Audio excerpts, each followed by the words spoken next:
like to thank all of you for coming out. Can you hear me? We'd like to welcome. Hang on just a second.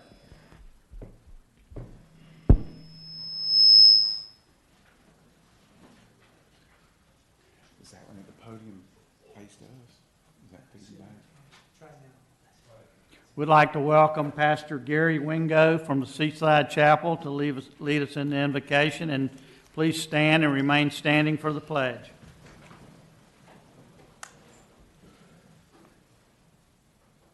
Let's pray. Lord God, your word encourages us to love you with all our hearts. But you also tell us that your command is to love our neighbors as ourselves.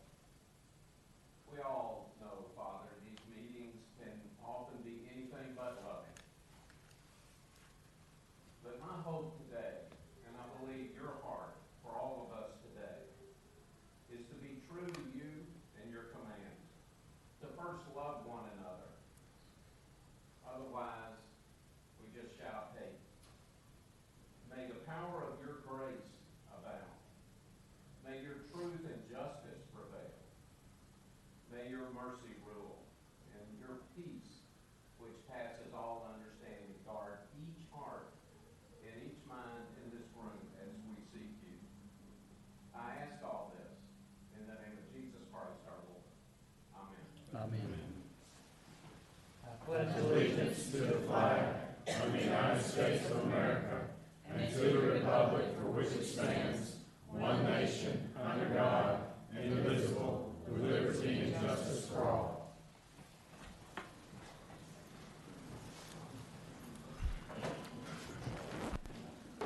We have some special visitors today, and I would like to call a couple of them up and introduce the rest of them.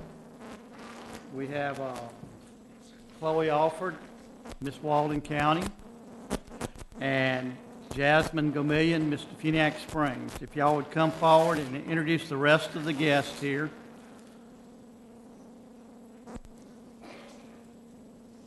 And thank y'all so much for coming.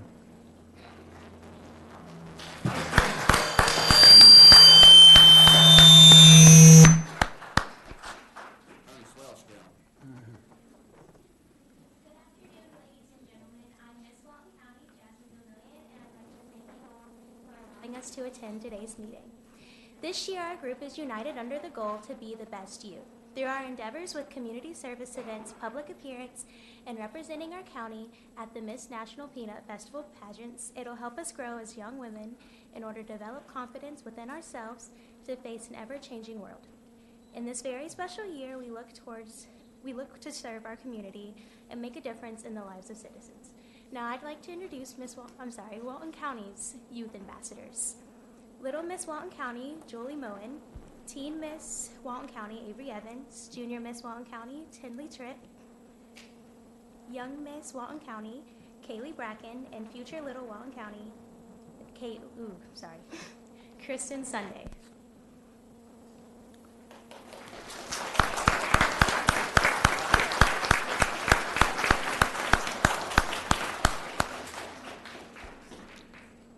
If y'all would turn around, I know there's people wanting to take pictures of you. Got one.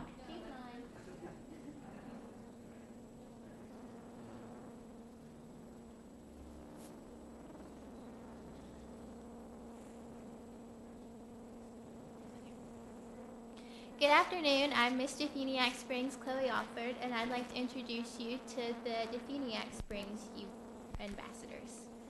Little Miss Defuniak Springs, Erin Grace Hicks. Teen Miss Defuniak Springs, Harmony Heicher. Junior Miss Defuniak Springs, Channing Kuhn.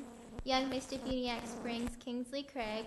And future Little Miss Defuniak Springs, Karina Castillo.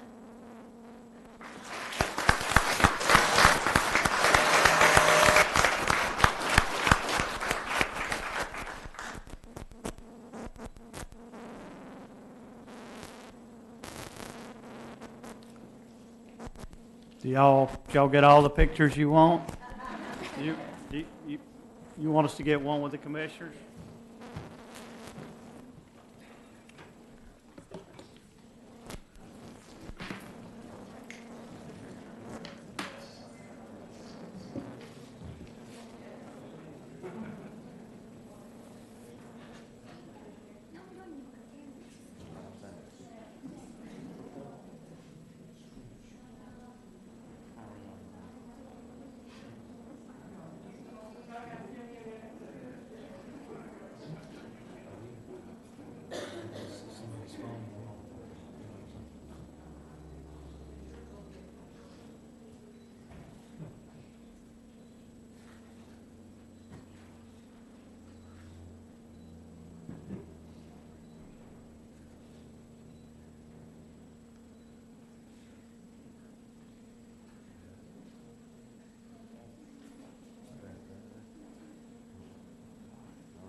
Thank y'all for coming.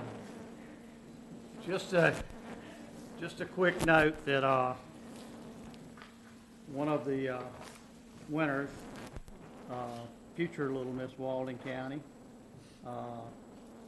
was Stan Sunday's daughter. Stan, if you'll stand up a minute.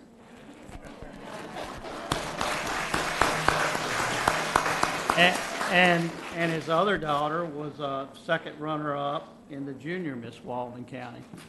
Cameron, would you stand up, Cameron?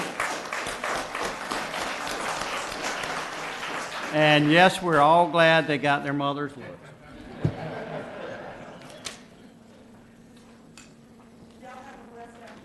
Thank you. We'll call the meeting to order. Consider any additions and deletions to the agenda. We have none. I'll entertain a motion for accepting the agenda. Motion to accept the agenda. Second. All in favor, say aye. Aye. All opposed. Now we're have time for public comment. That's for any item that's on the agenda that you will not have time to be here when that agenda item comes up. You will be allowed to speak during that item. Seeing none. Okay, now we'll go to the consent agenda. Motion to approve consent agenda. Second. Second, do you have any comment from the board? Any comment from the audience? Seeing none, all in favor say aye. Aye. All opposed say no. The Waste Management EAL. Mr. Chairman, I have a conflict of interest. I filed a proper form with the clerk and will not vote on this. Okay, what's the board's wishes? Motion to approve the EAL. Second. All in favor say aye. Aye. All opposed say no. Okay. Let me catch up here a little bit. Mr. Chairman, Yes. before we get started, there's a gentleman here that I think this may be his last meeting before he moves, but he's been a long time advocate for Walton County taxpayers, and I'd just like to recognize Mr. Bob Hudson. I thought he was here. He was here. He was here just a minute ago. Tell Bob Hudson to come in here. But whether you agree with him or not and everything, he's always been an honorable advocate for Walton County, and I think we should at least recognize him if he'll come in here. Did you come? I don't know. Well, if he does, we'll do it then. Okay, Mr. Jones. Thank you, Mr. Chairman. Commissioners, our first item for your consideration is Teresa Horton for the Seaside School. She would like to show the board their appreciation for the support of their annual Seaside School Half Marathon, 5K run, and taste of the race event. If you recall, we discussed this at the last meeting and confirmed that for them to move forward with the appropriate approvals from the sheriff's office and the South Walton Fire, but they wanted to come today and speak to the commissioners, so we welcome them. Thank you. I'm Teresa Horton, the new executive director for the Seaside School Foundation. I started my position in October, so wanted to take the opportunity to personally introduce myself and thank you all for your continued support of the Seaside School Half Marathon 5K and Taste of the Race event. This past year, we raised over $535,000 in support of the school. The race, according to the recent report from the TDC, had a total economic impact of over $2.6 million in the county. So we appreciate the ongoing partnership with the Walton County TDC, Visit South Walton through the Event Marketing Support Program. So again, thank you all, and we look forward to a great event in 2020. Thank you. Do you have any questions? Any comments? Thank you so much. Thank you. Would anyone like my picture?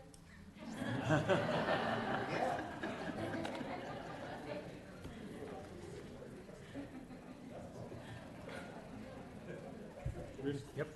Next item is a request to reschedule the June 11, 2019 regular board meeting to accommodate travel to the Florida Association of Counties Annual Conference in Orlando. We would recommend we move that meeting to June the 10th. Have a motion? Motion to approve. Any discussion? And that will be at the same time and place as the Regular meeting.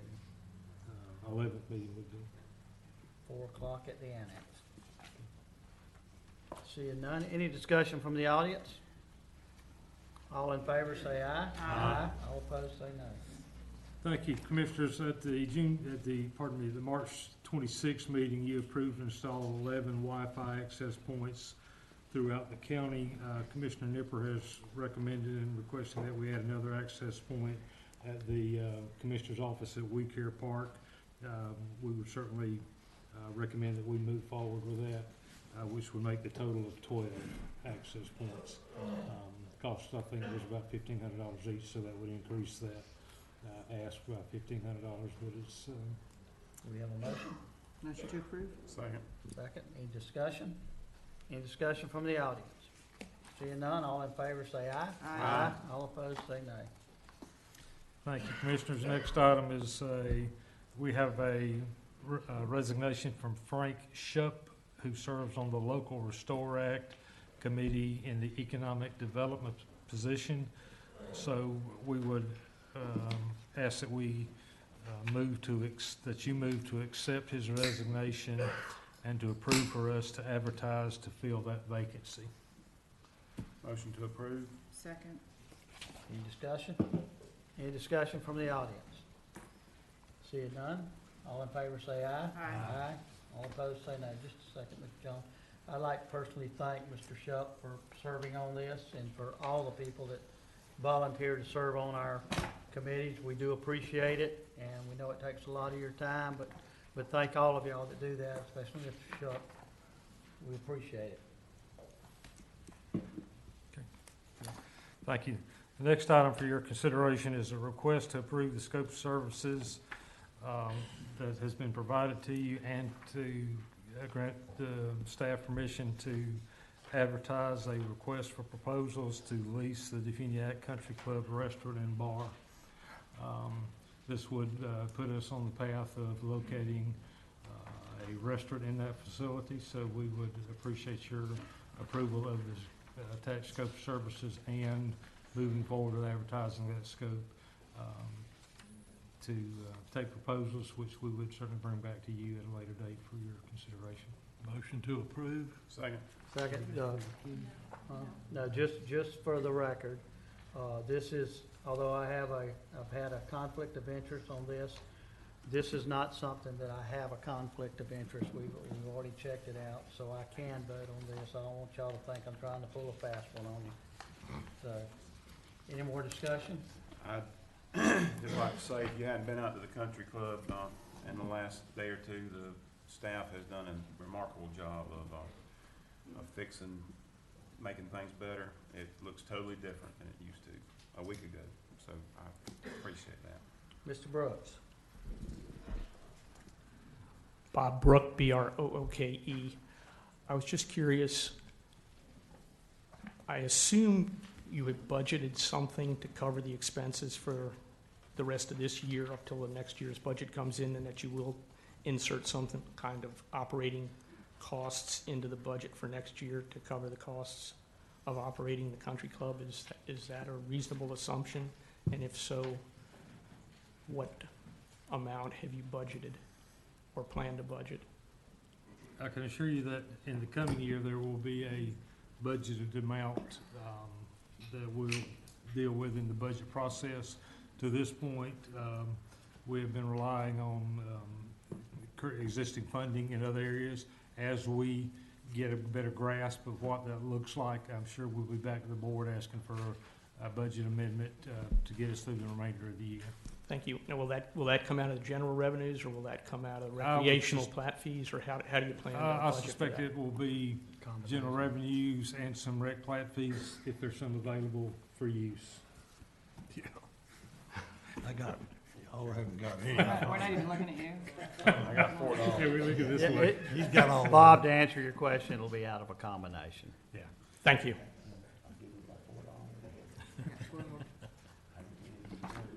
Anybody else? All in favor say aye. Aye. All opposed say nay. Next item is request board's permission to ask the appraisers to revisit and update the appraisals of the Freeport property behind the county Freeport facility. You'll find attached in your board book a drawing from the buyer of the property of a portion of it that they're offering back to the county. Our appraisals were for the entire parcel, and as you can see, they are carving out probably the most desirable portion, which abuts 331, which is okay. I mean, we're looking for parking space, and so what we're asking to do is allow us to contact the two appraisers that did the appraisals and to amend those based on the change of the space that we're asking for the appraised value of. So I believe it's about 7.5 acres that is remaining. And there's some wetlands on it, and there's some other conditions that we'd be interested in knowing how that impacts the price. Motion to approve. Second. Any discussion? Any discussion from the audience? Seeing none, all in favor say aye. Aye. All opposed say nay. Next item is a request to consider using $500,000 from the County 38 prop share, fair share account for the Inlet Beach underpass. As you may be aware, this project is moving forward fairly rapidly. However, the funding for construction has not came in whole from the DOT. We've agreed to fund some, but we believe that by adding another $500,000, we can move this project forward at a much faster pace. And so we would, those funds are there and available, and we believe that'd be an appropriate use. And we'll get that project moving more quickly than what it is today. Motion to approve. Second. Any discussion? Come ahead, Bob.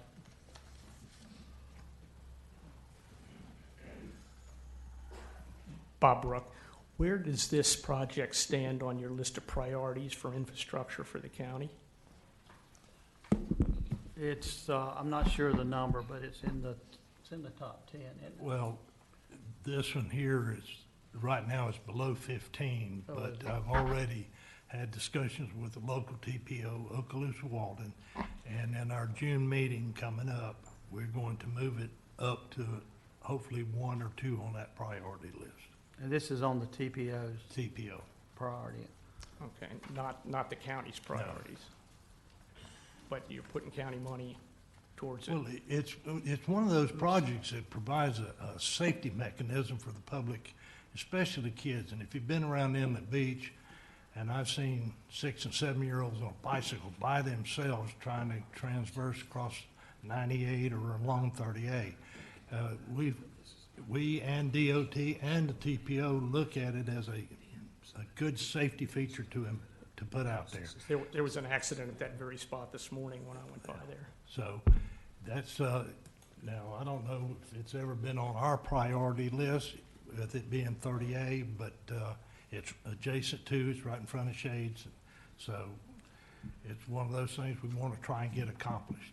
Two things I think you ought to be aware of, or at least pay attention to as this goes on.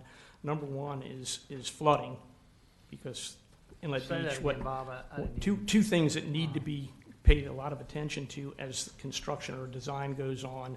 One is the flooding, because we had 19 inches of rain in Inlet Beach, 2 or 3 years ago, and I'm not sure whether you can Well, let me speak to that. pump Bob. that out. The other, let me give you the two so I don't run out of time.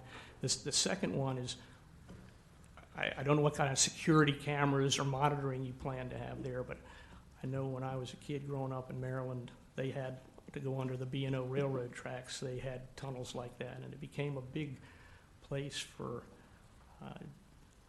drinking and for became a bathroom essentially. So there's going to need to be some kind of monitoring to Well, those prevent that sort of concerns thing have from been happening. passed on to DOT and also the design firm, and they are aware of that. And we're trying to minimize the graffiti through the tunnel or on the walls.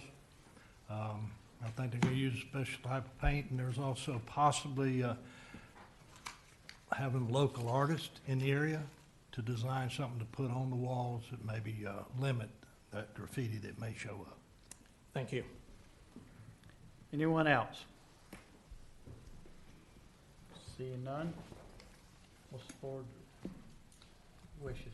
All in favor? I'm sorry. All in favor? Aye. All opposed? Nay. You said 5-0. nay? No, I'm just saying say nay. You're opposed. Don't confuse me. Thank you, Commissioners. The next item is, at your request, we have agended an update in regards to the Driftwood stormwater report submitted by Dr. Harper's firm. As you're aware that Mr. Powell and Mr. Cotton, both engineers on staff, went and had met with Dr. Harper and reviewed a number of things with him. He requested some information from our staff, and they requested some information from him. We have not received that information as of today, which is, okay as far as what we're doing, but we would like to have that information in order to complete what the studies we're working on. But Chance and Charlie are here. They're prepared to share with you their thoughts or comments at this point if you want to hear them. If you prefer hearing from Dr. Harper first, that's certainly okay too. But I'm going to ask them to come on up and address whatever questions you have and tell you what they may have available. Chance Powell for the record, Walton County Public Works. We are prepared to discuss our discussions with Dr. Harper, any aspects of the project or Driftwood, however you guys want to do this. Y'all ready for them to proceed? They certainly would. Do what? I would like Yeah. them to proceed. Okay, yeah. It's consensus of the board. to move Okay. forward. Well, so the board asked staff to meet with Dr. Harper to prioritize the project that he identified in the report submitted to the county by ERD. Charlie and I both went and met with Dr. Harper. We verbally discussed a prioritization plan for his project. He gave us a verbal nod on that, but then we prepared that in a document, sent that to him as y'all have in your packets, also with several other points of clarification that we wanted to make sure we understood the report and the way he intended it to be understood. I can go through the prioritization part of the project. It's about $11.1 million project.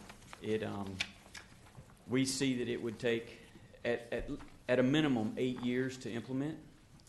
We see that the first 2 years of the project implementation would be a full design of the entire perimeter loop, Driftwood Point Road, and the necessary property acquisition, which I believe would have to be through an eminent domain process. The project identifies 4 parcels that are privately owned, one of which has a single-family residential dwelling on it that would be needed for the project. One thing that he didn't really mention in the project specifics is any required property acquisition for the 6 outfalls. We have, about a 20-foot easement on a lot of those. He proposed armoring those with some concrete block matting. And the current configuration of those and the opportunity to place that matting and maintain it over time would probably require some modifications to those easements. I'd like to go ahead and discuss some of the points of clarification that we discussed with Dr. Harper. One of them, the special magistrate asked Dr. Harper, for the purposes of Driftwood, we focused on really two things that Charlie and I looked at in our discussion with Dr. Harper.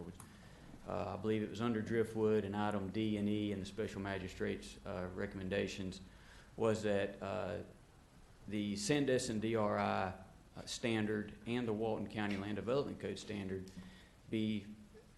look at both the interior and the exterior of Driftwood to see if those stormwater systems met either one of those designs. What Dr. Harper determined was that the interior did not meet the DRI standard, nor the exterior, but the interior did meet the Walton County Land Development Code requirement. It did not. The exterior did not. Part E of the special magistrate's recommendation was that Dr. Harper look at a plan to implement to meet the DRI standard, and then what would that cost be? Dr. Harper concluded in his report that the DRI standard there was no practical or cost-effective way to meet the extraordinarily high standard established in the DRI. Now, this was based on Dr. Harper's interpretation of the DRI standard and it being a retention standard for that 3-year, 24-hour event.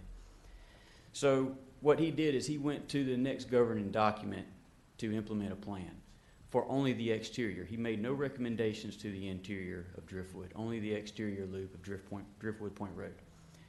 He went to the next governing document, which was the Walton County Land Development Code, looking at development for interior roads interior to the development. It is to meet a 10-year level of service with no provisions for water quality. That is the project that he presented. That is spelled out in the report that he provided to the county. I just wanted to make sure everybody understood that. And if you got any questions about any of it, we'd be glad to answer any of the questions you may have. All right, he mentioned nothing about water quality, but don't we have one of the projects that just finished up that we took the added expense and effort to put a treatment facility there before it entered into the bay? And it would be our intent as we move forward to also continue with these special basins and all to clean the water up before it enters the bay? Yes, sir. The county has completed phase 1 of a project that Walton County, it's sort of an in-house project that we were looking at doing for the perimeter of Driftwood. This is the same area that Dr. Harper had proposed his plan. Phase 1 has been completed. It was about $464,000 to complete. It meets the 10-year level of service standard, and it does provide a water quality component. Now, the water quality component that it provides is through an upflow filter. That upflow filter has, it's a box, it's called like a SunTree box developed. It was developed at University of Central Florida by Dr. Juan Alisti, and Dr. Harper was actually involved in the development and testing of the media that is in this control structure. What this media does is it removes phosphorus, nitrogen, or nitrogen and also suspended solids. So there is a water quality component to the county's project, and you could add that water quality component to Dr. Harper's project, but it would be at additional cost to what's identified in his cost breakdown. The water quality component that we added, that box is around $50,000, depending on the water flow that's coming to it, the volume and the length that you're treating with that, it may go up. That was one of the smaller segments of the projects around the perimeter, and like I say, it was $50,000. You could go up to $100,000 for one of those boxes. How often do those boxes be maintained? They're fairly low maintenance as identified by the manufacturers of it, and in their sort of their, I guess, product information that we have. There is some periodic maintenance for just removal of suspended solids, trash and debris that's in there. That media needs to be washed out with a pressure washer. It depends on the amount of rainfall, but I'm thinking, every year or so. But we, it's a learning curve for us, and we're gonna have to, review that as we go on. We have a few of these systems in the county, but they're all fairly new. Chance, up on the monitor, can you explain that? Well, I brought a PowerPoint present. It's not a PowerPoint. What I did is I brought some slides that I thought we may need to address some questions. That was simply number one on the slides. That is the articulated concrete matting that Dr. Harper recommended to the outfalls. If you go to the next slide, Luke, that is one of the existing conditions of one of the outfalls now. The configuration of that outfall is very twisted and winding through that yard there. There is an easement for that. It's a 20-foot easement. In order to do the concrete matting that Dr. Harper suggested, there'd be some modifications to that easement in order to get in there and put that in and possibly modifying the alignment of it. You got a bunch more, don't you? I don't have a picture of every one of them, Well, but they're all similar to that. If it's all right with the board, I'd suggest you go ahead and proceed on with whatever you want to show tonight. There's some other slides here. If y'all want me to go through each one of those and discuss why I brought them, I'd be glad to do that. That may address some questions before you hear them. Go ahead, Please. Chance. Well, let's just go through the next one. This was a slide that this is actually a picture that was taken this morning of the recently completed phase one of the county's in-house project. You can see there's a sidewalk there on the interior of the loop and a gentle swell on the outside. Both sides of the road here has a 12-inch corrugated plastic pipe underneath that's perforated. It conveys storm water down to that outfall where that water treatment box is located, upflow filter with that media in it. And it appears to be working very well. If there's any questions about that. Well, Chance, the only thing a couple times I've been out there, and I cannot recall if it's in this particular area or not, but there were several driveways there. There was no culvert underneath it, and it was higher than, road level, that would created a blockage for any water using the swells to get out of there. Yes, if you go to the next slide, Lou, maybe one more. That's another one. This was probably about 600-800 feet down south down the road from where the project was implemented. This is where obviously nothing has been implemented, and you can see the water standing in the roadside swells there. That picture was taken this morning at the exact same time.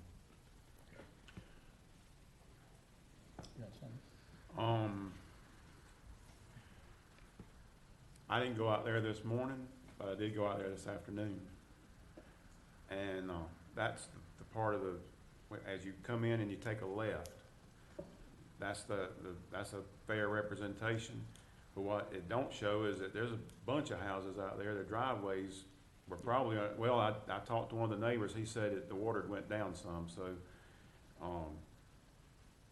the water was over their driveways last night. Yes, sir. I saw. And that right there, if I lived there, I'd be mad as a wet setting hen. So But when you go on around the loop, when I got to what the county has done, where those sidewalks were, there was no water standing, there was nothing, I mean, it dry as a bone. So the county's project over there is working, but that right there is awful. And we need to figure out how to get that fixed pretty quick. Well, There's a I mean- plan, there's a plan to fix that. It's already been identified. We've That's what I'm already getting budgeted for at. phase 2. Yes, sir. But you talked about that Dr. Harper said the DRI standards, that neither one of these projects meet the DRI standard. That's correct.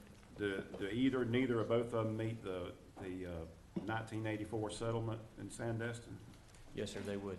Both of them do. The interior would meet it. The exterior would meet I know the land development code, which is the 10-year level of service.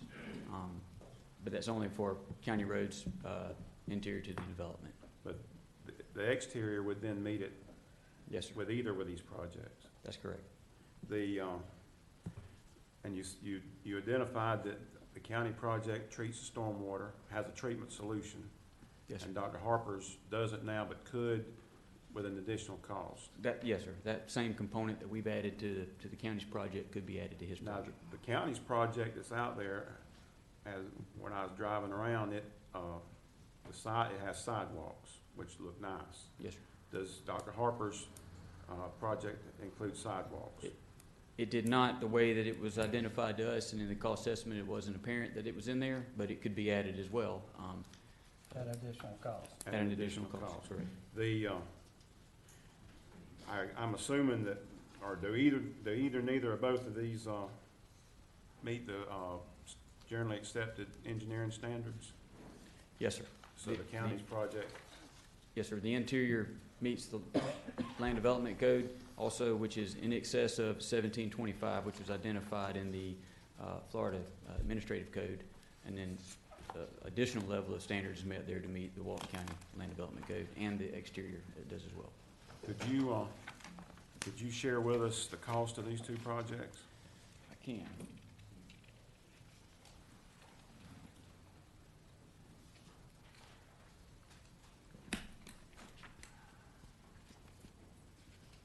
Lou, if you could run down to slide 11.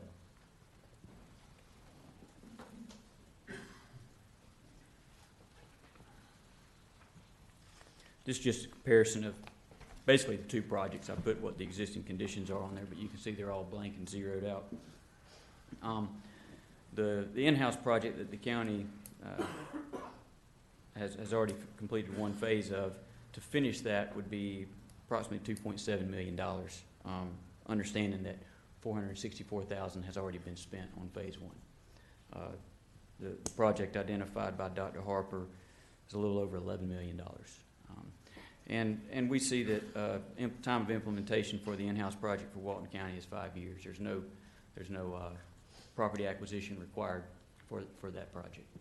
Something else, also the design effort in the in-house project for the county was done to minimize impacts to existing utilities out there, which would ultimately minimize the impacts to the public during construction. There'd be some pretty substantial utility impacts to implement the Harper project there. On the far right, if I read that right, it says requires private property acquisition, and the county project does not require any land acquisition. No, sir. The Harper project requires how many lots? Identified in his report is four parcels, and he got down to even specifically identifying the parcel ID numbers. One of those currently has a single-family residential home on it. But I also feel like that the outfalls may require some additional acquisition. Next question. Yeah, go ahead. Where's Dr. Harper stand in the in-house project? He's been given a copy of all the design plans, the permit submittal package, and we discussed the project with him when we were there. We submitted that to him, wanted him to comment on it, and he has not responded at this time. We sent that to him Thursday a week ago. Okay, so at this point, we don't know if Dr. Harper is telling us as the county that, yes, your in-house design is different, better. We can do some morphing between the two, between his design and our design. That's correct. Yes, ma'am. So we're still not there yet, because that's what we agreed. Compilation with staff, a group of our residents, and Dr. Harper, and come to a conclusion. We're not there yet. We submitted all that to him. We were hoping to have some feedback before today's meeting. I checked my email at around 3:30. I hadn't received anything back from him. The property acquisition, where'd y'all get those figures from as far as what those lots are valued at? Those were identified in his cost estimate. They were basically, from what I could tell, it's the assessed value on the property appraiser's website plus 25%. The property appraiser's Assessed website value. plus 25%? Yes, sir. Generally, property that the county buys is a little bit more than that. Using the properties as a watershed, I would think Dr. Harper would, I mean, just my idea is not putting a house there was the whole intent, or how we got here. So I don't understand why there's such a confusion of whether we should buy the property or not, or there's even a consideration. Not putting a house there allows the stormwater to slowly leach into the ground and then into the bay ultimately. I think he's building bays. Yeah. He's building retention ponds on those properties. To So understand- Some of them, not all of them. To understand Dr. Harper's design, he has a very large trunk line, 30 inches under one side of the road, that would convey the stormwater from each individual basin to these 4 bays. And it is a pond that would be created at these individual lots before the water was discharged into the bay. But don't confuse that 4 bay with a water quality treatment component. He clearly identifies in his report that it is not an intent of his design to provide water quality. It is simply a mechanism to get the water out to the bay without creating any flooding in those 10-year events. I would strongly suggest that we add water quality to the conversation too. Okay. Yes.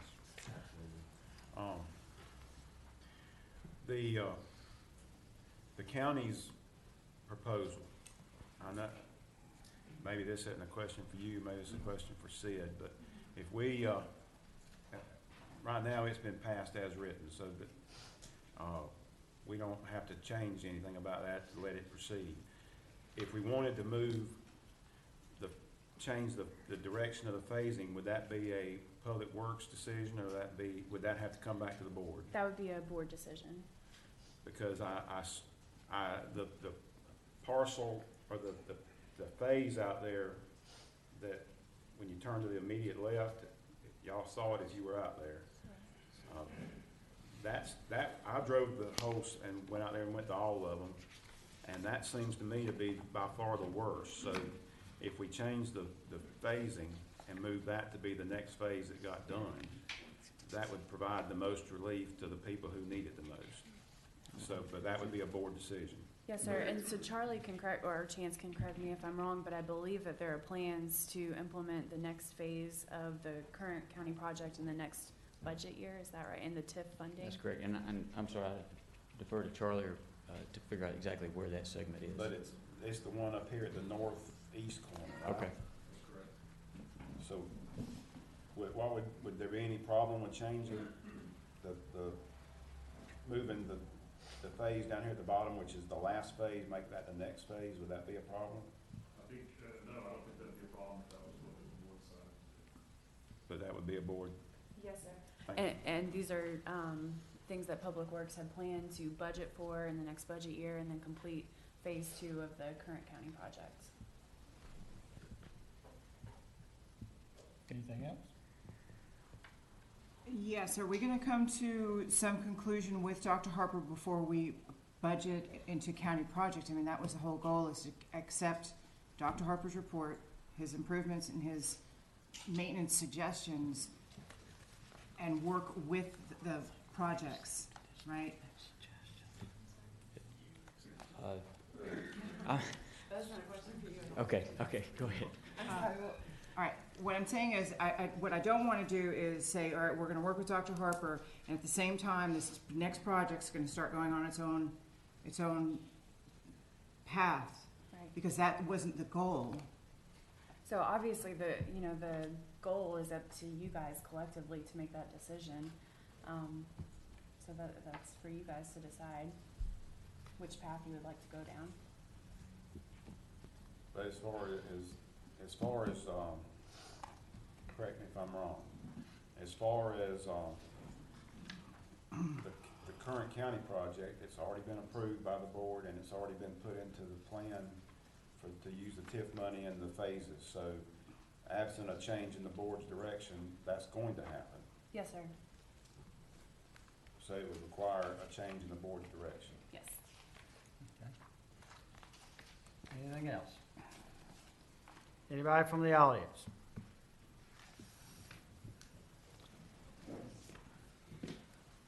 Please state your name and spell your last name, sir. Robert Monk, M-O-N-K, and I live in Driftwood, and I'm on the board of directors of the Greater Driftwood Homeowners Association out there. I got more than I can read here, so I'm gonna try to go through it real quickly. I've got, you put a picture up there of the street and some garbage cans out there. I live on that street, and that's where on the west side of Driftwood, where the project was completed last year. And I can tell you that as far as keeping water out of ditches, it works very, very well. Works very well. And we had torrential rains last week, and there was no flooding on my street. And the other places that you did see up there, yes, there is plenty of flooding. So I'm going to say what you've done so far, putting the pipes in there and the sidewalks have had a tremendous effect on everyone that lives out there, on our morale, if nothing else, because it's wonderful to be able to walk your dog or your cat or your child or yourself on the sidewalk versus walking down a street where you never know when you're going to get run over because you can't get off the road unless you jump into a ditch about 4 feet deep and half full of water. So the water doesn't go out of the ditches. It doesn't disappear. It goes down to water table and stops. So what I would really like to ask you to do is consider this whole project. Apparently, according to Dr. Harper and to your engineers, everyone seems to say that, yes, you're going to have pipes in those ditches. The water's going to have to be piped somewhere, either inside the retention ponds that are already there, or these lots that you're going to buy for $150,000 that are actually going to cost you about $2 million or $3 million. You got to have the pipes anyway, and to make us very happy out there, it would please me and everyone else out there, I believe, if you could get those pipes in sooner rather than later and make that phase one of the whole project. Get those pipes in, give us sidewalks, and then you can come back and modify them and add whatever else you had to add to them, to filter them, to make them, make the water clean so you can put water back in the bay, and we can have fish again, and we can have oysters that we can eat, and we can have shrimp and things like that, which now I don't think anyone should eat anything that comes out of that bay if there's anything still alive out there. So that's what I have to say, and I hope I expressed it well enough, and I do appreciate what you did so far. Can I ask, you live in what the county calls phase 2, where the sidewalks, the only area that's got the sidewalks on Yes, the sir. exterior. At first, And yes, sir. it seemed to me like that was working pretty good. Yes, sir. But it sounds like you're also concerned with water quality, and the only thing I would disagree is that I don't want to postpone the water quality part. I want to install that and start. We've already got where the phase where you live already has the water quality component. So the water that's being pumped out of your part of the neighborhood is going into that treatment facility and out to the bay. So but there are other parts of your neighborhood are not. So we need to, when we put that pipe in, we need to go ahead and put that, water quality component in as well. And I understand that we need to do it as fast as possible, and that's what I was trying to say a while ago is, your neighbors to the south of you probably not happy with us right now, but I wouldn't be either. But you should be really happy because I didn't see a inch of water out there where you live. It works perfectly well where I live, and that entire stretch where you put pipes in the ground and added the sidewalks, thank you very much.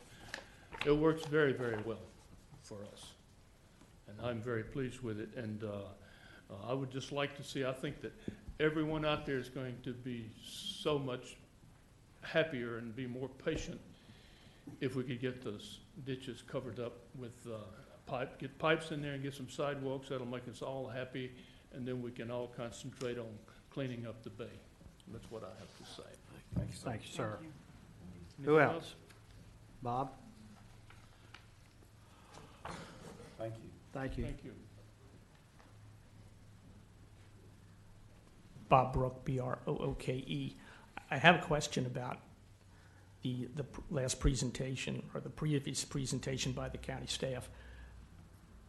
I'm not sure, did I understand that the $2.7 million project that the county is proposing is a substitute or an alternative to what Dr. Harper was proposing, or a piece of what Dr. Harper was proposing?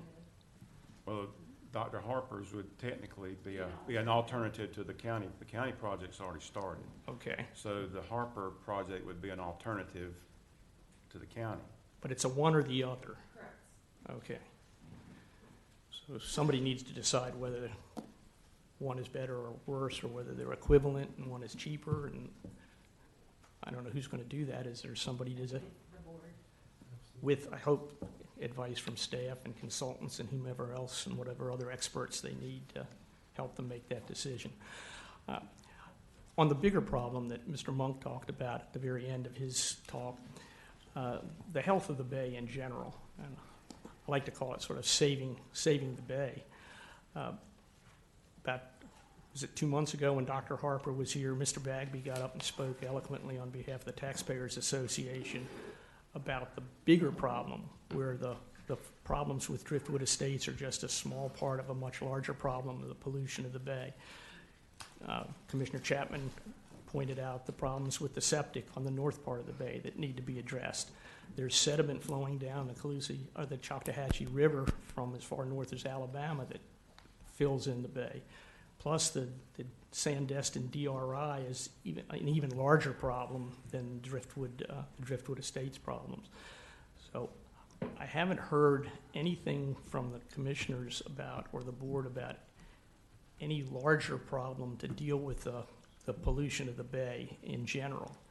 And I'd like to know what the commissioners are doing about that, what they plan to do about that. I know it's a much larger problem. It's not a regional problem. It's not a Walton County problem in its entirety. It's a regional problem, and maybe even part of it has to deal with out-of-state issues, since the river originates in Alabama.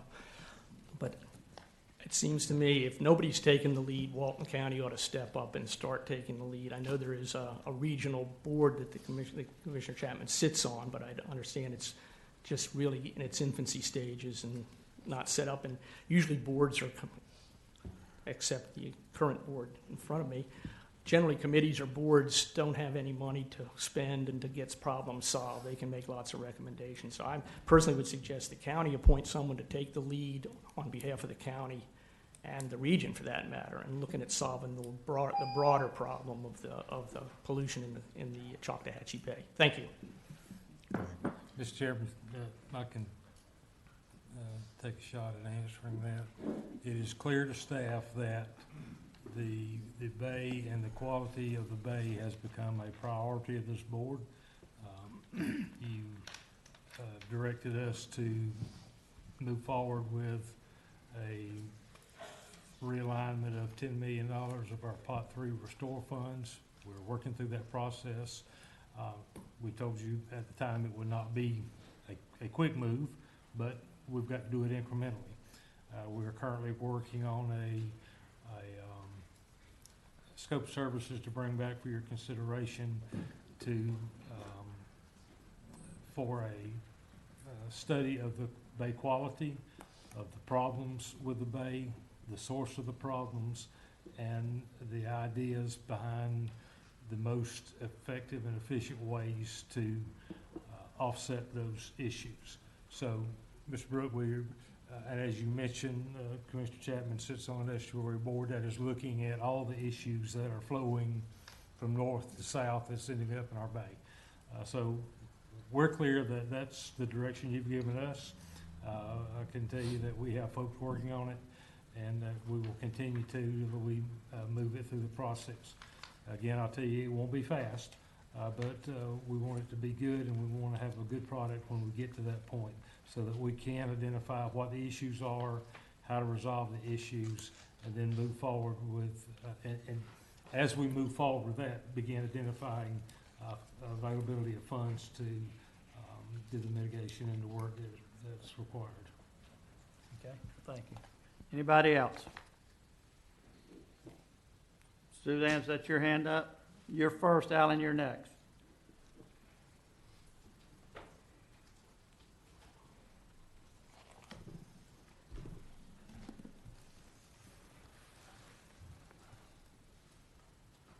You were sitting behind somebody tall. I wasn't sure if that was your hand or not. I just am technically vertically challenged. I need to grow a little. I have a couple of things. I know that y'all sent the minutes to Dr. Harper, and he has said they are fairly accurate, so I guess that means good. Second thing is, he said that y'all had a permit from the Northwest Florida Water Management District, but it was not a DEP permit. Do we plan to get a DEP? Y'all do not have a DEP permit for the drainage system that is now being installed. Or do you plan to get one from the DEP? Chance, I probably need to ask you that. And I think Chance is great, so I'm not up here to blast Chance. You haven't heard my answer yet. I still think you do a good job, Chance. If I can answer here, would that be okay? Sure. It's my understanding that the Water Management District permit is basically DEP wouldn't have jurisdiction over issuing that stormwater permit. Doesn't it say at the bottom of the water management, when y'all gave to Dr. Harper, at the bottom, this does not in any way relieve you from getting a DEP permit? Does it say that, or other agencies? Or any other agencies that require one? And I would interpret that to any other agency that would have jurisdiction. Okay, because when I talked to the DEP, they did think you needed one. So I just wondered where you're going to apply. To put water into the bay, I think you need a DEP permit. I mean, I'm not just guessing. I called them and talked to some people in Tallahassee, and they felt like you did. So did you apply for a DEP permit before you started this? Did not apply for an ERP. Did not apply for a DEP permit. Okay. ERP permit. Well, will y'all check in? That's years ago, before we had the Southwest Florida, or the Northwest Florida Water Management District, DEP reviewed, had jurisdiction over, and permitted all stormwater management practices Well, in most of the this Northwest district. Florida, what they told me they had control over is any risk to the bay, but not for the DEP. But if you don't need one, that's fine. I'm just asking where you're going to get one. And then, Chance, I'll go, because a few days after y'all met with them, on March 12th, you asked Dr. Harper to review Greg Graham's calculations, and I guess you wanted him to sign off on them. But he is not going to do that because, then he would be responsible if Greg's designs don't work. So are you going to get an independent person just to verify all Greg's designs?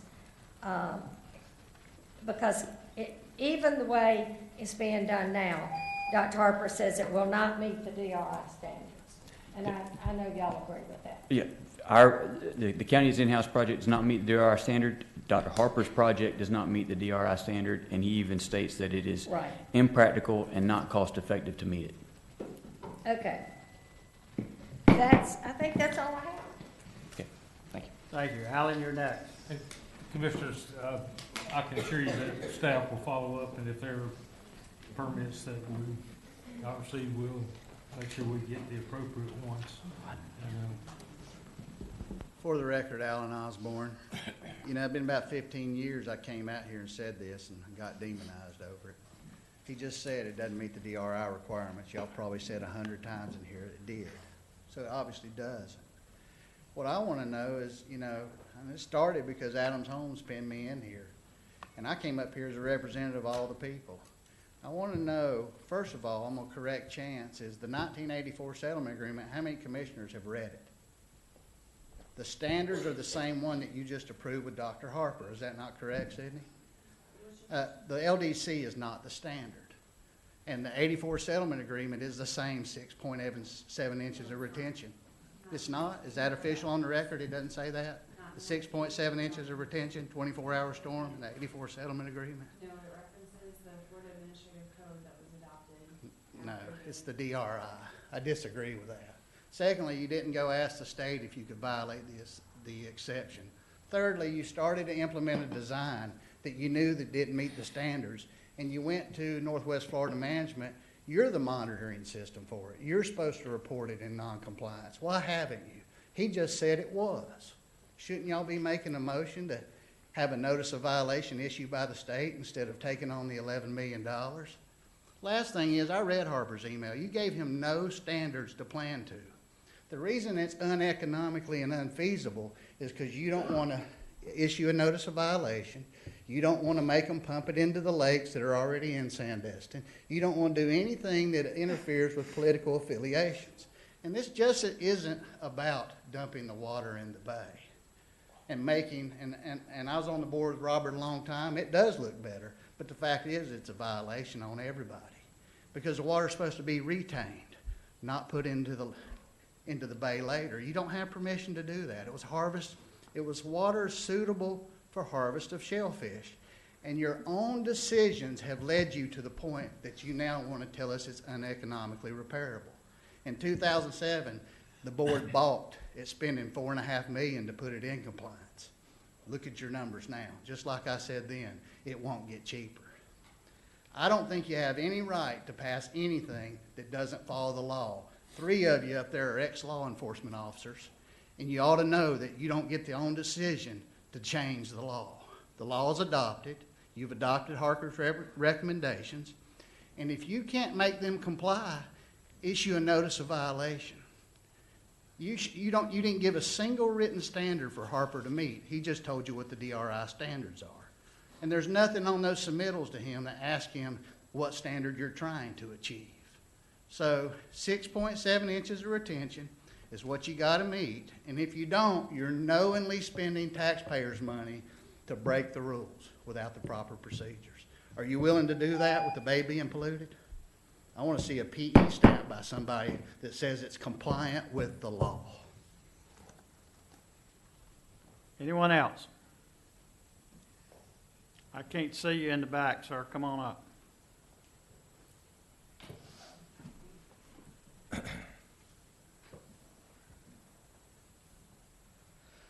I'm Doug Liles, Liles. So I'm very concerned about the water quality of the bay. That's the reason that I'm here.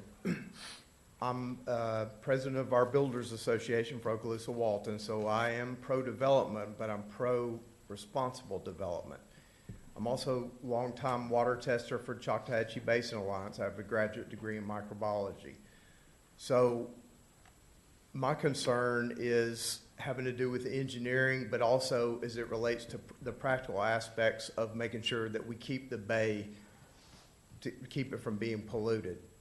So I saw Chance talked about some things that I did not know that was being considered that looks like it might be a step in the right direction.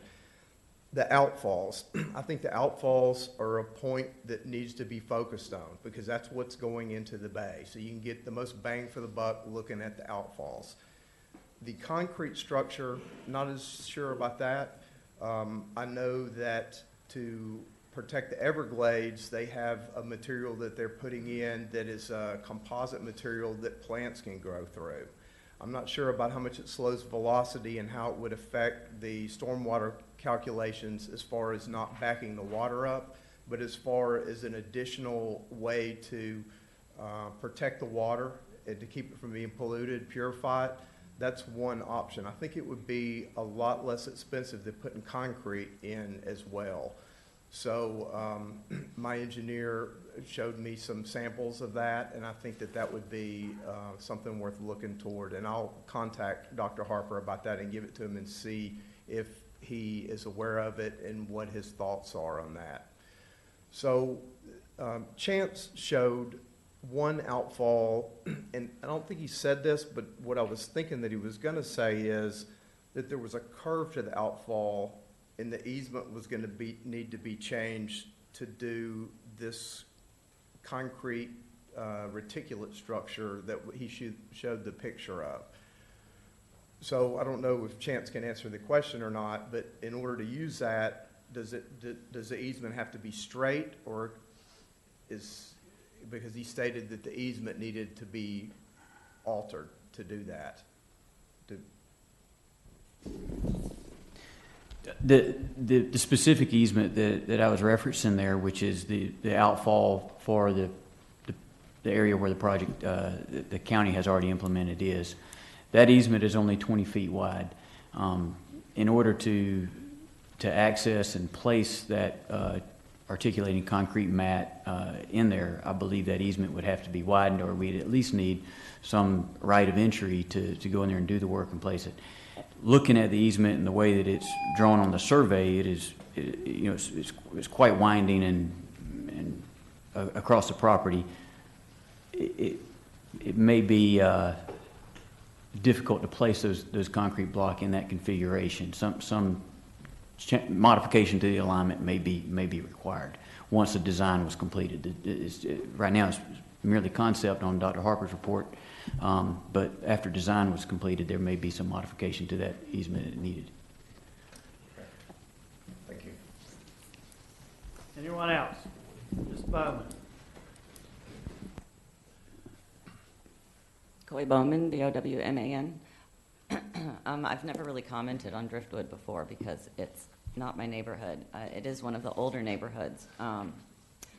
Other than it's mine ancestrally, but I have read quite a bit, and I've looked up quite a few deeds. And Mr. Osborne back here, he is really adamant about y'all doing something to make this legal and up to code. Okay, so here's the problem, is that Driftwood was the lowlands in Sandestin that were developed under the Swamp Act of 1851. And parts of it were developed via the laws of the Netherlands because it wasn't legal to build on it according to Florida and American law.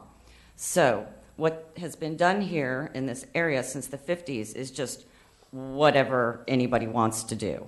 And then they pay the penalty for having done something wrong. Like this man in the back that represents some of the people, I'm sorry, I don't know his name, but he did mention that the pipes in Driftwood were basically like a sketch on a piece of paper because it was just some idea that some random dude came up with one day to develop a swamp. So as far as Mr. Osborne's request to bring Driftwood up to code and make it legal is that it never can be.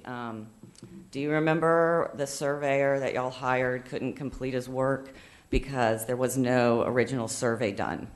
Okay, that's because it was built under the laws of other countries where you didn't need a survey, because on this land, in order to have done a legal survey, a Native American would have had to have been with the licensed U.S. surveyor at the time that the land was surveyed. So you see, that wasn't done in the 50s. So all of that property was basically illegally built. And what you're looking at now is the problem that's in this entire greater area is that because everybody has always asked forgiveness instead of permission, You just do what you want, and then you pay the DEP for the penalty, or you pay whoever it is that you have to pay for having done something wrong. And that is why none of these issues will ever be resolved with swamp that you developed next to a bay that we're all eating out of, because everything was done wrong, and it will never be brought up to anything legal, which basically means you have to stop doing everything that you do. You have to stop building. That's the only way to heal the bay. You just have to completely stop everything that's going on. Because it's all gone gefilte fucks. Anyone else? Mr. Chairman, I asked Chance a couple of quick questions. I'm sorry, sir, you've already spoken. Go ahead, Dan.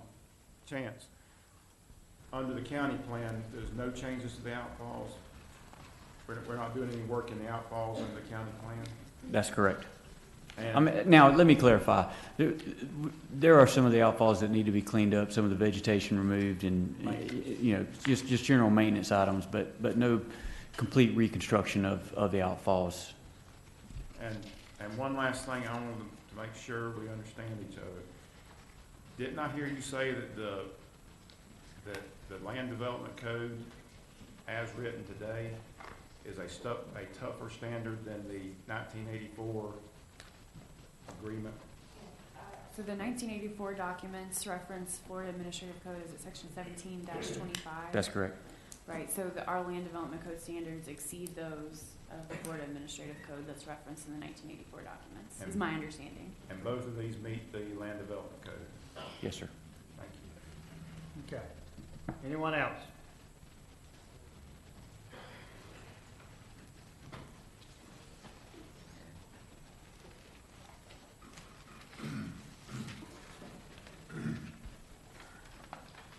Afternoon, Hollis Risley, R-I-S-L-E-Y. I've spoken before you.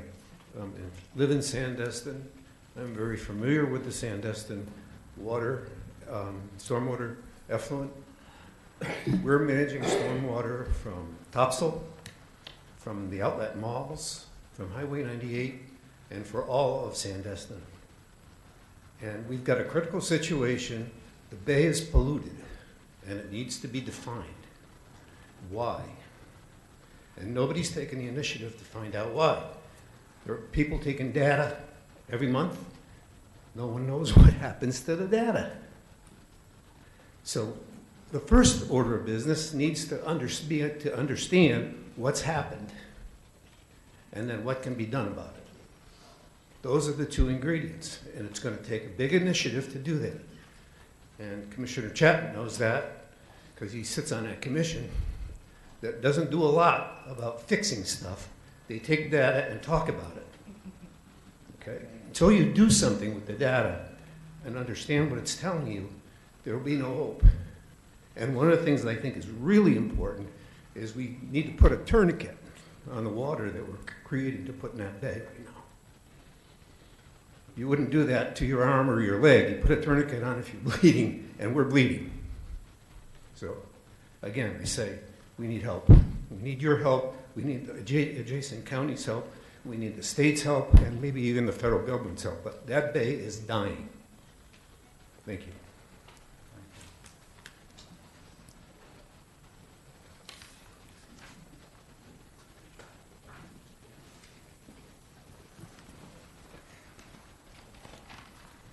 Jim Bagby, GBY. So I wanted to ask you, Mr. Chairman, Commissioners, I know you met with the DEP, or at least one of you posted on Facebook that you had met with the DEP on this issue. As I understand where we are in the state's budget process right now, there's going to be about $625 million for water quality projects in the state budget. Of that's going to be about $360 for the Everglades, and then the other $325 or whatever's left over for various other water projects. So the first thing I would ask is, where are we on your discussions with DEP? Because my understanding, for, as an example, the septic tanks, the Senate bill has, I think, a $50 million match. So the counties would put up 25 and the state would put up 25. The House just has a straight $25 million budget line for the septic tank problem, solving the septic tank problems. Where are we? Because the thing that concerns me is I understand the Driftwood Estates folks' concerns with flooding, and that's a valid concern, but the quality of the water in the bay, the outcome of that flooding should be what you're focused on. Fixing that problem, not just putting a bunch of pipes in where the water might run faster to the bay without actually treating it. So if you could just update the folks on where we are getting money from the state to help fix the bay. Thank you.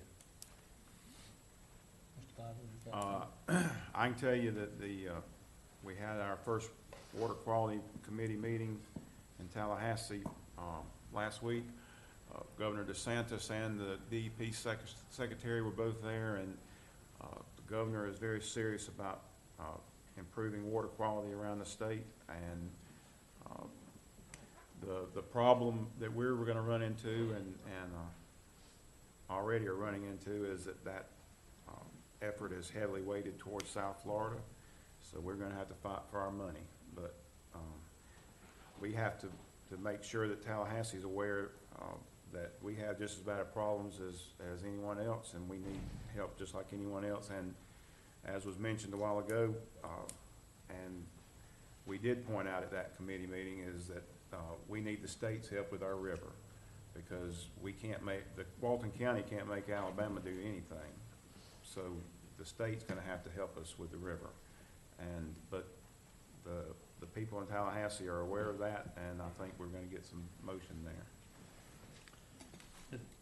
If I may, expand that just a little bit. Folks in Washington are aware of it as well. I can tell you the board had a strong presence in Tallahassee 2 weeks ago, meeting with our legislators, meeting with secretaries of various agencies. DEP especially had some very frank conversations about the importance of getting these things done. So the process has begun to identify every potential source of revenue that we can utilize to abate septic tanks, determine what the issues with the water quality are. In fact, I think just this morning or yesterday we got an email from our Washington lobbyist identifying a specific pot of funds and how you go about accessing those funds. So we're moving forward in that process as well. So a lot of effort is going into identifying the sources and going through the process of procuring them where we can. Anyone else? Seeing none, Chance, I would ask that you keep us informed on your conversations with Dr. Harper, and as soon as you get a reply, let Mr. Jones know so we can set it up for the next meeting we have. Thank you.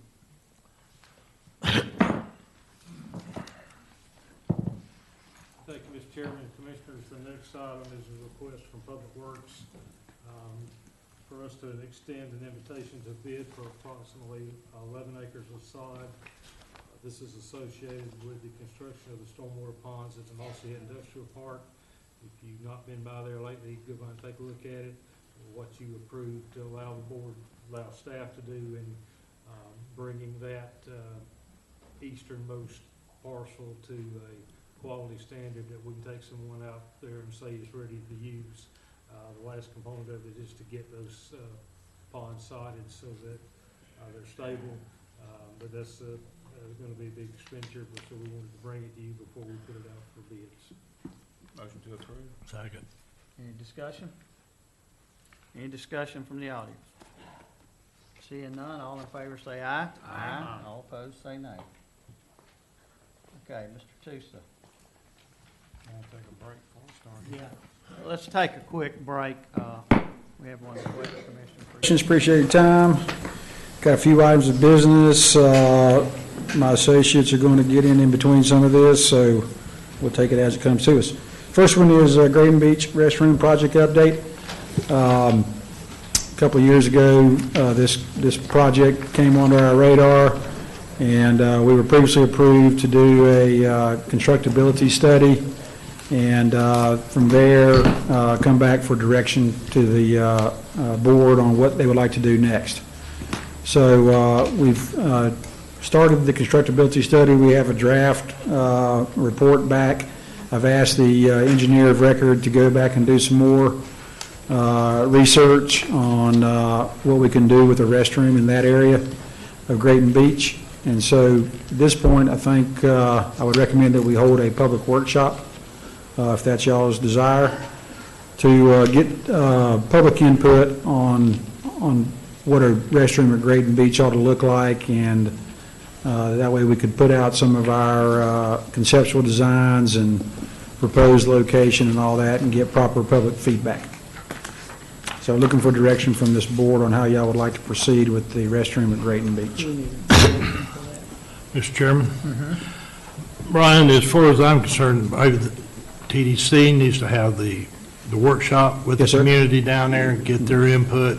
Okay. Let them see what you've come up with so far, location, design, et cetera, and get their feedback and then come back to us with it. Okay. Sounds good to me. That's the consensus of the board. Okay. Well, Okay. What we'll do is we'll schedule a TDC workshop in about 6 weeks. We'll have it here at this building and invite the public to come and join us and offer input. David Demarest has some business to take care with you, and I'll be back up.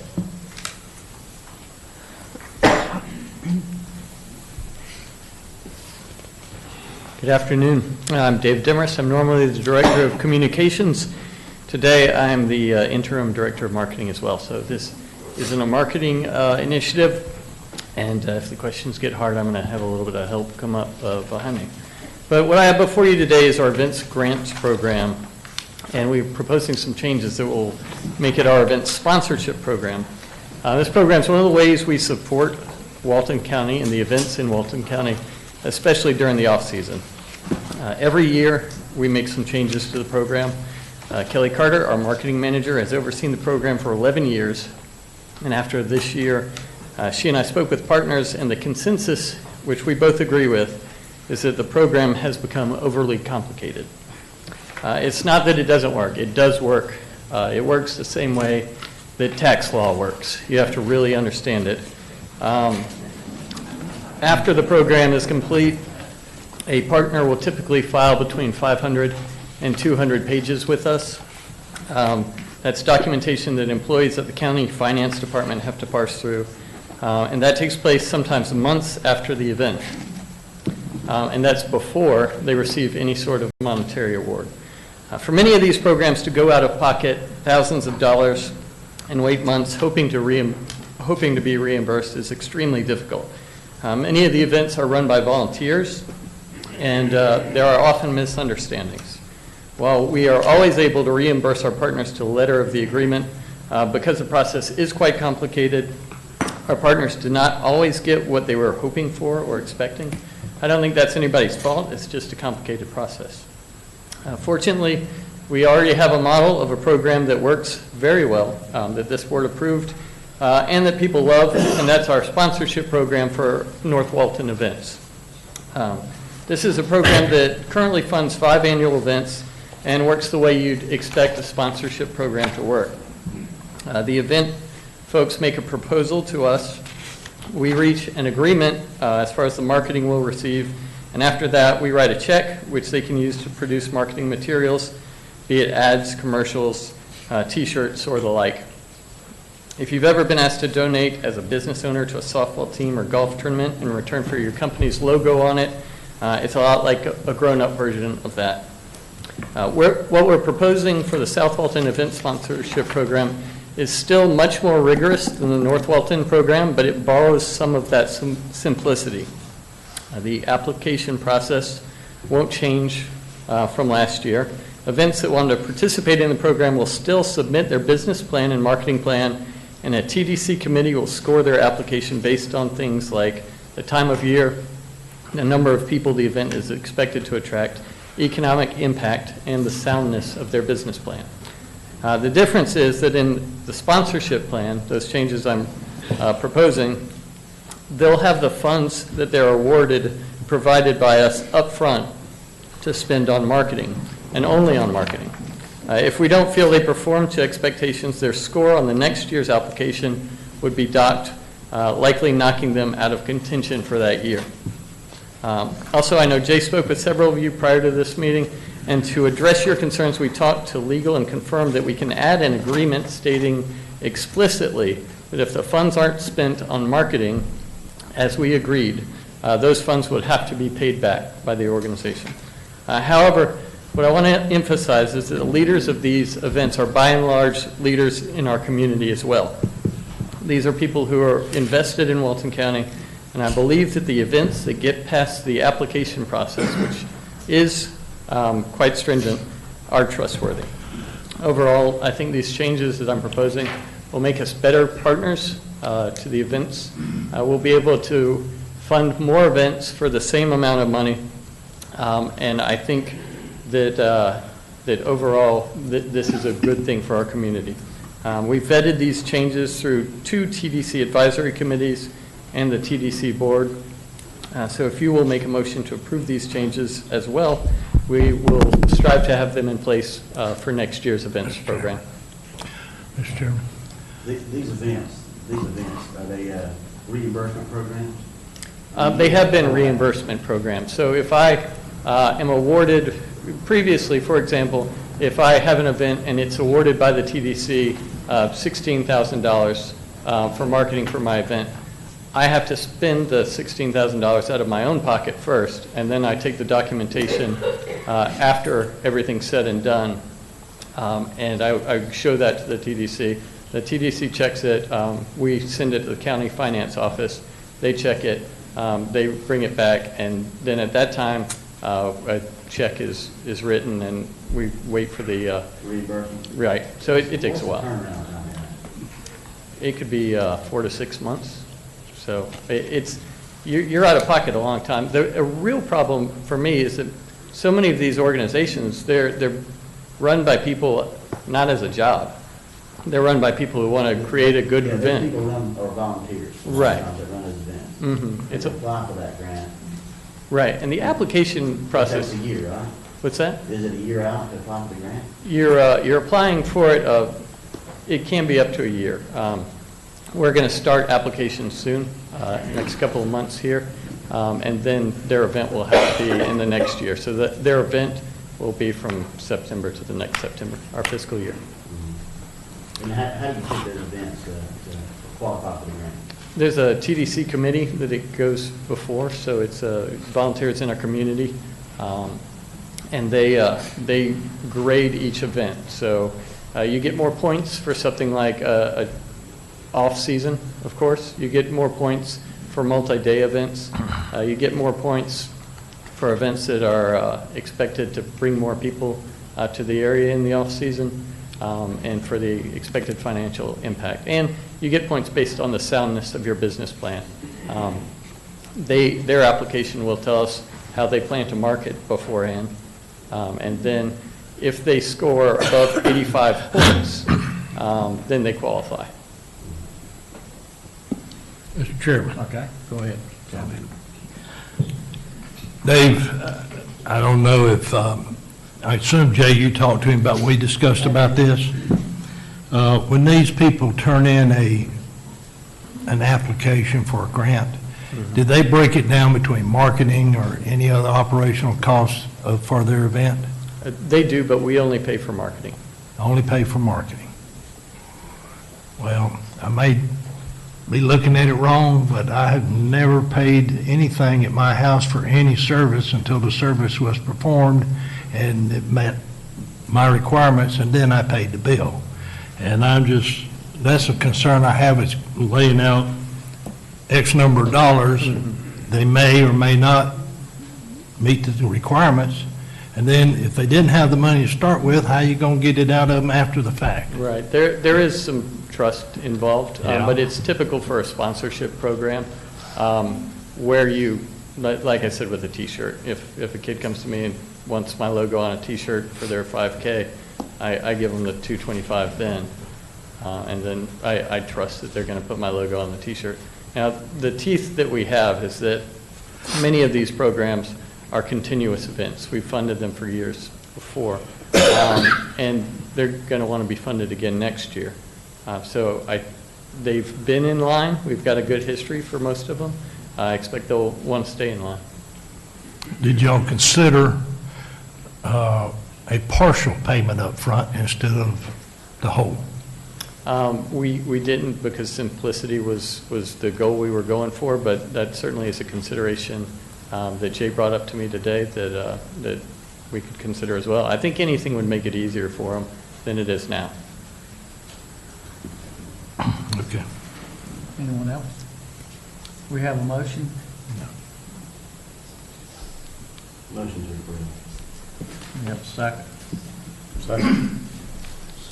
Okay, any more discussion from the board? Discussion from the audience?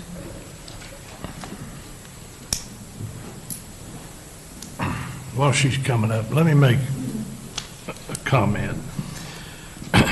If we move forward this proposal, if the eligibility is $20,000, I would proffer maybe $10,000 initially and the remaining 10 after the event. And then if it's under 10,000, half of that. So it'd be 5 up front and 5 at the completion of it. I don't know if I'll make an amendment to the motion and whether. Let's take comment first. Hello, I'm Jessica Profit Bracken, B-R-A-C-K-E-N. I own Profit PR, a local PR and marketing events company, been operating out of Walton County for almost a decade now. I'm one of those businesses who wanted to apply for this grant, but I just don't have the funds to front upwards of $20,000 in advance and wait 6 months in hopes to get reimbursed. So would just select your consideration in knowing we are trusted business people and would go through the rigorous process, like David said, to be sure to be approved, that we would meet all requirements to hopefully get, approved for the process. So I would like for you guys to consider passing it in that regards. For some of us who are those small business owners who do have a great reputation in the area and producing great events that bring great traction to the county. Thank you. What's your event? Specifically, I created 5 years ago the Market Shops Bloody Mary Festival at Sandestin. So this is the 5th annual this year. So we've had great partnerships throughout the year, but I've never been able to apply for the grant because I just don't have the ability to front out the money in advance. So, If you do it at Sandestin, have you ever gotten one of these grants before? no. Then how did you put it on for the last 5 years? We operate with a volunteer group that it always benefits a charity, and so we garner sponsorships. And they pay for your marketing and all up front? And then we do in-kind sponsorships with media. Okay. And we could do a lot more if we had money to do so. Couldn't we all? Right. Any more questions for her? And I respect, sir, Bill, your point in regards to the fact that you pay for a service once, but in regards to marketing, in order for us to have a successful event in the fall, so to speak, we need to start marketing in advance, and that money needs to be spent now. So, something to consider. Thank you. Anybody else? I'd like to consider Commissioner Chapman's 50/50 is what he's getting at. Well, I'll make an amended motion to your motion, that if it's 20,000, it's half, and if it's 10, it's half of that, and the rest at the conclusion. So, and I'm sorry, just to clarify. So is it regardless of the amount? It would be half at the beginning and then half Well, after? the funding amounts I see in your presentation is either 20 or 10. Correct. Is it more than that? Oh, Any okay. of No, them? those are the two amounts. Okay, I see, I'm sorry. So that's what I'm saying, if it's half of whatever the grant amount is. If it's 20, it's 10, if it's 10, it's 5. That's my amended motion. I would accept your amended motion, yeah. I'll amend my second. Okay. Any more discussion? All in favor say aye. Aye. All opposed say nay. Thank you.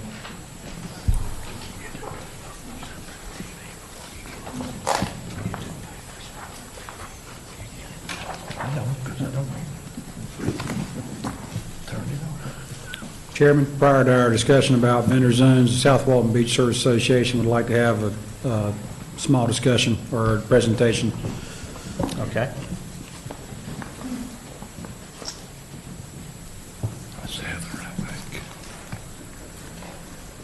Heather Perillo, P-A-R-I-L-L-O.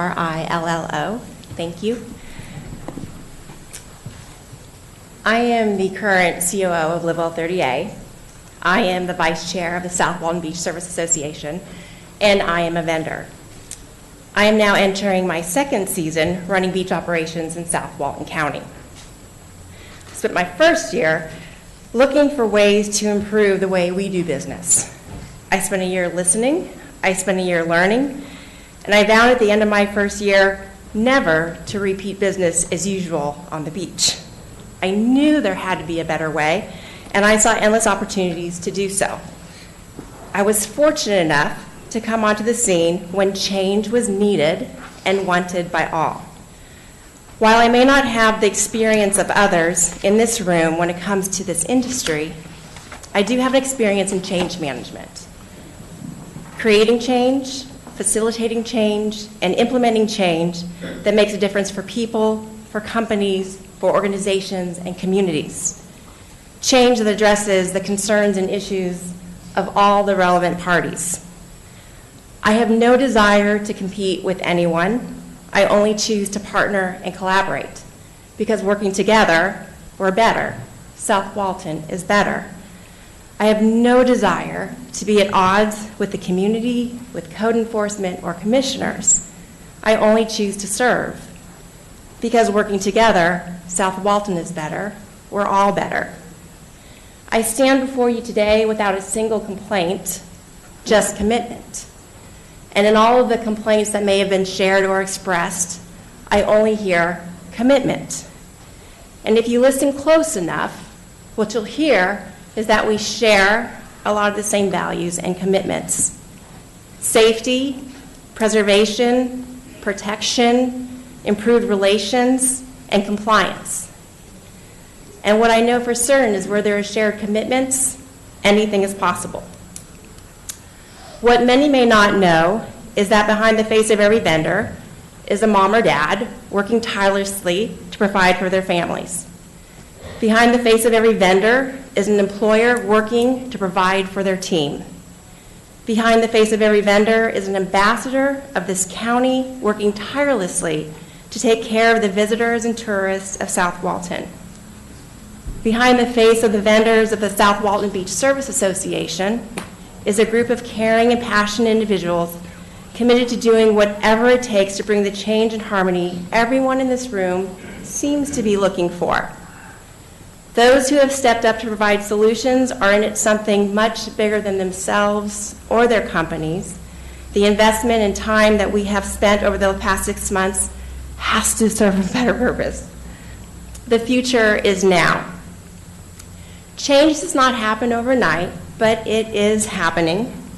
As of April 7th, the South Walton Beach Service Association launched the Managed Beach Program at Inland Beach and Edwallene.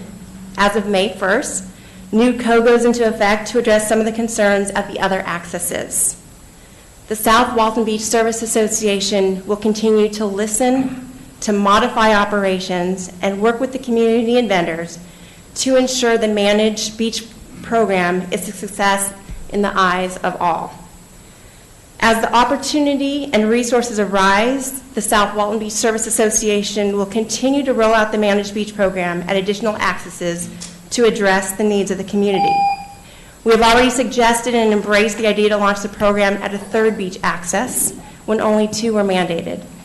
We are getting closer to the shared vision every day, and by 2020, every public beach access will be part of the program and have a beach attendant on site. Ghost sets will be things of the past. And we are in it to the end. So we have only the following request today: that you hear our commitment and resolve to work with you and others to address the issues and concerns, that you continue to afford us to be part of the solution, and you allow us to do the hard work necessary to create and implement change that makes a significant difference in the industry and the beaches of South Walton. Thank you. Okay, we let her run a little bit long because we weren't quite up on getting the clock running in time, so. Brian? Okay, Chairman, Commissioners, Brian Kellenberger again. At our last meeting, we brought to this board the, what we call 2019 vendor zones. The Chapter 22 of the code requires us to establish vendor zones each year on the beaches. In February, we revised another part of the code that required us to reestablish some vendor zones in certain areas of the 38 corridor. So the map that we gave you last time, included in this package, included all of the areas where we have vendor zones. Keep in mind that not all of our beach accesses have vendor zones because of the ownership relationship we have with them. And so today, we ask, would y'all like to change some of these vendor zones, or are you fine with how they are? The particular ones you would like to discuss, and we would like to get these revised, defined, and published so that people in Walton County know where the vendor zones are. Okay. Mr. Chairman. You go ahead. I'll go ahead and lead out on this thing. Yes, sir. You know, you and I and Jay. Yes, sir. Had about a 2-hour meeting yesterday. Yes, sir. Concerning this. And we went through each one of them that you've identified on this list. Yes, sir. And I proffered a solution to you that the rest of the board is not privy to. Okay. But instead of, some of these vendor zones that's presently listed are ones that were originally in 2015, but has subsequently been removed because of D8 in the code. That is correct. The D8 has been removed from the code. Yes, sir. So you were trying to reinstitute those zones that were 2015 when they were in place. But I went through this entire list with you, and I think I mentioned to you, and if you were marking off like I was marking off. Yes, sir. Some of these I opted not to agree with, that they be removed. Some of them moving the vendor zones from both sides of the walkover to one side or the other. Yes, sir. I have, unless the board wants to go through these one by one, I was hoping tonight you would have at least my version of it to put up here, but we don't have that, so. But in looking at all of them through here, one thing that came up was Grayton Beach. Yes, sir. And I don't know how many folks are present in here from Grayton Beach tonight, but some of the concerns and issues that's taking place in there is one thing I offer to you and Jay is that it become the third beach managed beach out there. Probably due to the time frame, it probably would be earliest is May 15th, around there. So that's just something I just offer to the board for consideration is make that the third regional access that would be under management.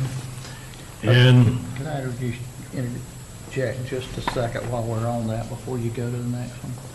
Can I interrupt you just a second? No. Go ahead. And I had the same conversation with Brian and Jay on this, and just from talking about the short time the managed beach program has been in effect, it's been very effective. Dave, could you come up here? Just shortly. I want to get this underway before we go to the rest of them, okay? Would you explain how it worked this past week? Yes, sir. Dave Meadows, MEADOWS. So we started on Sunday. Our two locations were Inlet Beach at the Orange Street access, and I'll use that as the first prime example. So the way our system works, the vendors that have signed the vendor agreement form can participate at those managed locations. So on Saturday night, the vendors that had orders for the next day submitted it through the website. It goes onto a spreadsheet for the attendant the next day. So the attendant shows up in the morning, sets up an office, and waits until the first customer comes down that's on the list. He sets up the chairs wherever they would like to go at that point in time and being courteous to everybody else that's around them. Finds an empty spot, basically. So we had, I think, on the first day, anywhere between 12 to 16 orders. And when I say orders, 16 umbrellas. So 4 were used throughout the entire course of the day out of the 16. So that alone addresses go sets, the seasonal sets that go unoccupied throughout a course of a day. And the way it's been before in the past, we pointed out, it's just crowded vendor zones just filled with seasonal sets, thinking that that guest is coming down. This program is addressing that and is fixing it to my knowledge. Okay, and one other thing I'd like to add about Grayton is, I would kind of like to take the vendor zone away from the lake. That's where most people go with their children. Okay. And I know some people in Grayton don't want vendors, some people are, vendor zones, some are okay. I know on our other 2 pilot programs, we're not using vendor zones, but for this first year, I think we need to have a vendor zone on the west side, where the west side shows, and it may need to add a little bit since we're taking away the vendor zone by the lake. But since they're driving on Grayton, I would prefer that we have a vendor zone there to start with, and may come to show we don't need one. But I, just for a safety purpose, I think it might be a good idea just to start there. And I know we'll have to put this on the next meeting and all that, but I want us to start thinking about that, because I feel like we overlooked the driving aspect of it when we were doing this. And I would like to have a managed program at Grayton, so we'll see how it works with the driving on Grayton Beach.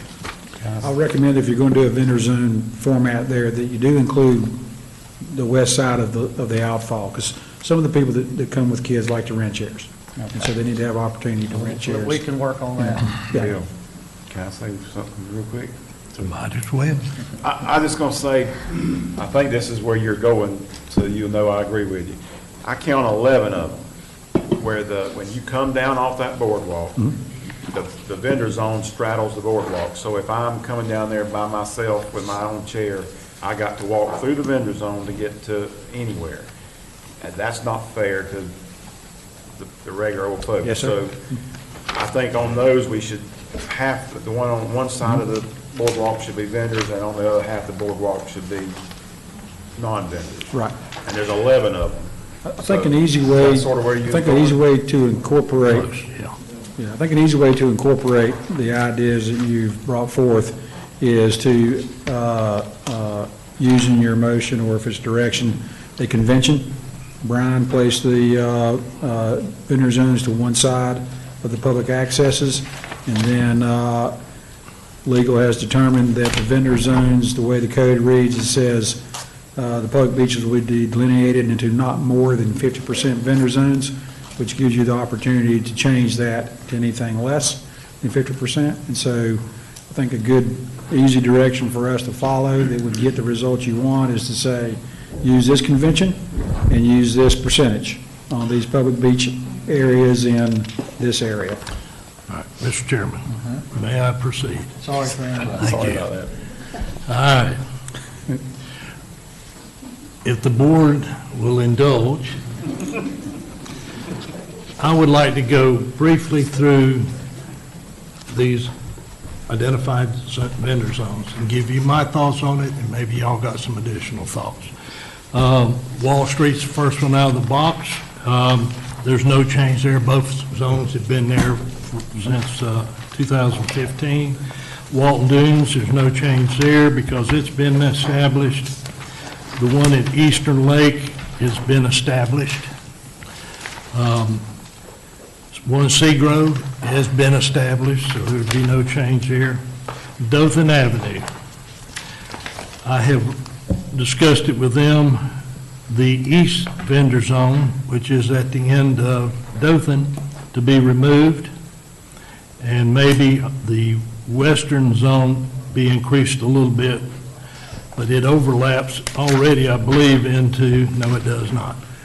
So I'm just recommending we do away with that vendor zone at the end of South Dothan. And then the ones that are on Andalusia, the one at South Geronimo, move it. Greenwood. I'm sorry? Greenwood. I'm sorry, yeah, Greenwood. Anyway, South Greenwood, taking, that vendor zone is split by the boardwalk, move it one way or the other, maybe to the east. Okay. The one on South Andalusia, obviously, is already there. Now, Greenwood, that's the one I was just talking about. It's a split of the boardwalk also. Move it to the east. Okay. Okay? The one at South Headland, remove it altogether. We haven't got a crossover there, do we? Not No, at sir. Headland? That is We've got a a- private one just to the east of the easement. Correct. And so I would recommend removing that one completely for now, until we've had the opportunity, if we move forward, putting in the walkover at Headland Avenue. 10-4. Gardenia is remove the one on the west and move the one on the east to get it away from the entrance. You know, it's split, Yes, sir. okay? And so then remove the one at Azalea Camellia. Let me get my map back over here. Yes, at Camellia and Greenwood, just move it back to the west and get, so it doesn't split the boardwalk. Okay. Boardwalk splits it. Azalea and Camellia, there it is again, but it's remove that part of it. 395 is, again, we've got an access that goes through the middle, both of them that I see here. Yes, sir. That one's not capped. Nightcap, yeah. Move them west, or West. east, whatever, Okay. to get, that, so they don't have to walk through the gauntlet of vendors there. Okay. That's Nightcap. Live Oak Street is do away with the one on the east side of what the photograph shows, Okay. and have the one over to the west end. I don't know what that's, Hickory. And then on Hickory Street, just leave that one there, and of course, the one there on So Live the Oak. one at Live Oak, you would suggest removing or moving? Hang on a minute, let me ponder that. I think I marked it off completely, but Okay. if we move it, I would suggest we move it to the east. Okay. That's just me. Get it away from that, right at the edge of that boardwalk, move it to the east. Then we're into Grayton, and of course, we've heard Commissioner Anderson's comments on that, which I don't have any grief with on that part of it. Spooky Lane, the vendor zone on the east side there, near that boardwalk, but the one on the other end, do away with it. The one Or move it further to the west. Okay, so leave the one on the very east side of the property, Yeah, and, and then move the other one towards the west, west, so it's not bisecting the boardwalk, okay? right. You wouldn't be amenable to just removing both of those, would you? Well, that's the board wants to do it, I ain't got no grief with it. We've got 1,000 feet of beach there. Yeah, I can see removing one, but I wouldn't, if there are people who need. I think- Okay, well, we can just maybe leave the east one in place and take the west one Is that out. St. Remo that actually came to the board that was The asking us to boardwalk you have see one? there on the right-hand side or on Right. the east side of the property, it belongs to San Remo, which is out of the frame of the picture there. And then Seahawks, of course, is the subdivision you see right there. If we go to Shell Seekers rather, Okay, Shell Seekers? that vendor zone is across that portion of the land that belongs to the county. Yes, sir. All the way across, but the beach extends, the county beach extends further to the east. Further to Correct. the east and to the west. And to the west. So I would recommend we move this one east to get it, so it leaves some type of a easement or walkway for the public to come down without having to enter a vendor zone. Okay, so move it back to the east. Move it back to the east. Okay. Now, the rest of them are regional accesses, but those are my recommendations and comments concerning it, and whatever the board wishes on it. Yeah, I guess this is a Sydney question. I know when we removed D8 and we opened some of these back up, but one of the things that you continue to hear is that if I own a house on this beachfront, but the beach in front of me belongs to the county. If there is a vendor zone then in front of my house, then if I want a chair, I can get that. But if there is not a vendor zone in front of my house, what they tell me is that the vendors cannot bring me a chair. That's correct. To my house. Yes. That I live, in front of my house, that doesn't seem fair. Yeah. If I want, So current, if I want to, in front of my house, to get a chair, I should be able to call somebody and then, because what's the difference in them bringing me a chair or me lugging the chair down myself? I don't guess that's against the rules. No, that's not. So why can't the vendor bring it for me? Why, right, no, I understand your point. If you wanted to give us direction so right now, and correct me if I'm wrong, Brian, because I don't have it in front of me, but I think that the code requires that vendors set up within the vendor zones, correct? It does. That's the way paragraph D10 reads. Unless it's on private property. But Right. this situation. This is basically in Seagrove. Right, Right. in Seagrove, there's a lot of lots that only go to the dune line, don't extend to the mean high water line. So for those who actually don't have an ownership interest in the beach, they would have to set up in a vendor zone. But we could make an exception, it would just require an amendment to the code. Yeah, let's be careful on the exceptions we make, because Yeah. then it gets hard to enforce, and all that. I understand your point, Commissioner But Gladwell. it's something we could It's one of the explore. problems with, there's always been a conflict of this vending on this public beach, seaward or Gulfront private property, especially when we created vendor zones trying to solve another problem. So it's hard to get it. I think the easiest solution is if there are people on the beach that would like to have vendor service, let's create a vendor zone in front of their house. Then we're gonna make the whole thing a vendor Well, zone. it is public beach. Of course, we can always go, one way or the Why other. can't could we just say, It, do away with the vendor zones on that part of the beach? And say that vending is, That's something, if you guys want to give us direction, we can explore it further, certainly. But, like Brian was saying, and obviously it would require a code change and multiple, discussions. But like Brian was saying, our beaches are all very unique, and there's a lot of different circumstances that go into each individual neighborhood. But it's something we could certainly research and explore further if you'd like for us to, if you give us that direction. I would, I'd like to at least know. Well, also, when you're, and I know what Brian is talking about, being careful what we're doing. And by the way, I happen to agree with you. I'm just trying to figure out how we can fix this. Right.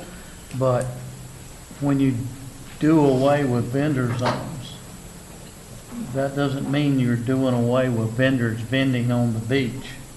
So, and those vendor zone, in those areas you're talking about, we don't have a managed beach program there. Yeah, I know. So, I don't want Mr. White to look out there in front of his house in Seagrove at 7 o'clock in the morning and see, as far as he can see down there, vendors have set up. So, this is, let's study this a little bit, and I don't want to rush to judgment on this. What I'm trying to say. And you guys that have questions, we'll get to you. Okay, just wait just a minute. I agree with you. I'm not. I just want to make sure if I own a house, I understand. I don't want to have to tell somebody that Mr. White, for example, that he's got to walk 150 feet to. Yeah, and there's a situation where some of those houses are rentals down there, and they want to be able to have vendors. But if we need to, and I don't know if we can, but we need to try to find some happy medium there. And Let's tell Sydney to Mr. do Chairman, that. the other thing is we're taking baby steps to move forward, just like managed vendors programs. We're slowly, these are teething pains. Yeah. Philip, Heather, Dave, they've done a great job of understanding, all of us, it's a little bit of growing pains. And where are we gonna be, all regional access being managed, neighborhoods being managed? I mean, we don't know. I'd rather take small steps, growing this forward instead of, Right. I mean, I think we are already moving forward with even Grayton being a managed program. Well, with that being said, you've heard what I went through. If you have grief about one or the other or all of them, I'd like to hear about it now myself. I'd like to hear the public also. And Well, I understand that. First, let's make a motion. Let's make a motion so we can discuss it and the public can speak on it. Right, so I think Commissioner Chapman, did Is you that your capture your motion?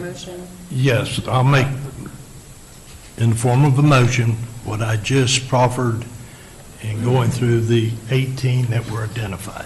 Yes, sir. Do we have a second? I'll second it, but could I ask, And that was just for the Eastern Lake. I'm sorry, so that was just for the neighborhood beach accesses, so we're gonna deal with those first, and then the regional beach accesses later? Well, the I think there's no regionals, change in your regional there's no beach change access. on Oh, the okay. I'm regional, sorry. it's just Okay. the neighborhood and the others. Okay. Eastern Lake, What about it?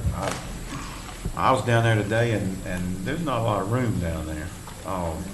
Aren't we restricted by how much land we got there? That is correct. So down at Eastern Lake, we purchased that piece of property that's referred to as the head property, and then we enjoy an easement on the west side of the Russell property that is 33 feet wide. The vendor zone is shown on the east side of the head property, the east half of it.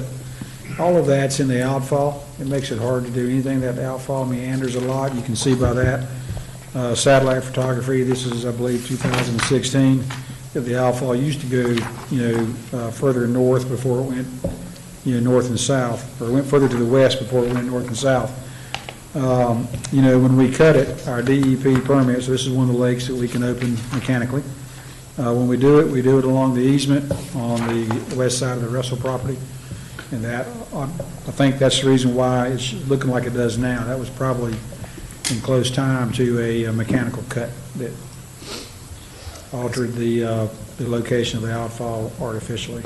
There's not a lot of room for those, the point is, there's not a lot of room for those storage units, because It's from a- the You'll notice in that one boardwalk that- to the, yeah. where the water starts is only like 6 feet, and it wouldn't take a lot of water to bring it, I mean, this is not accurate for what it is right now.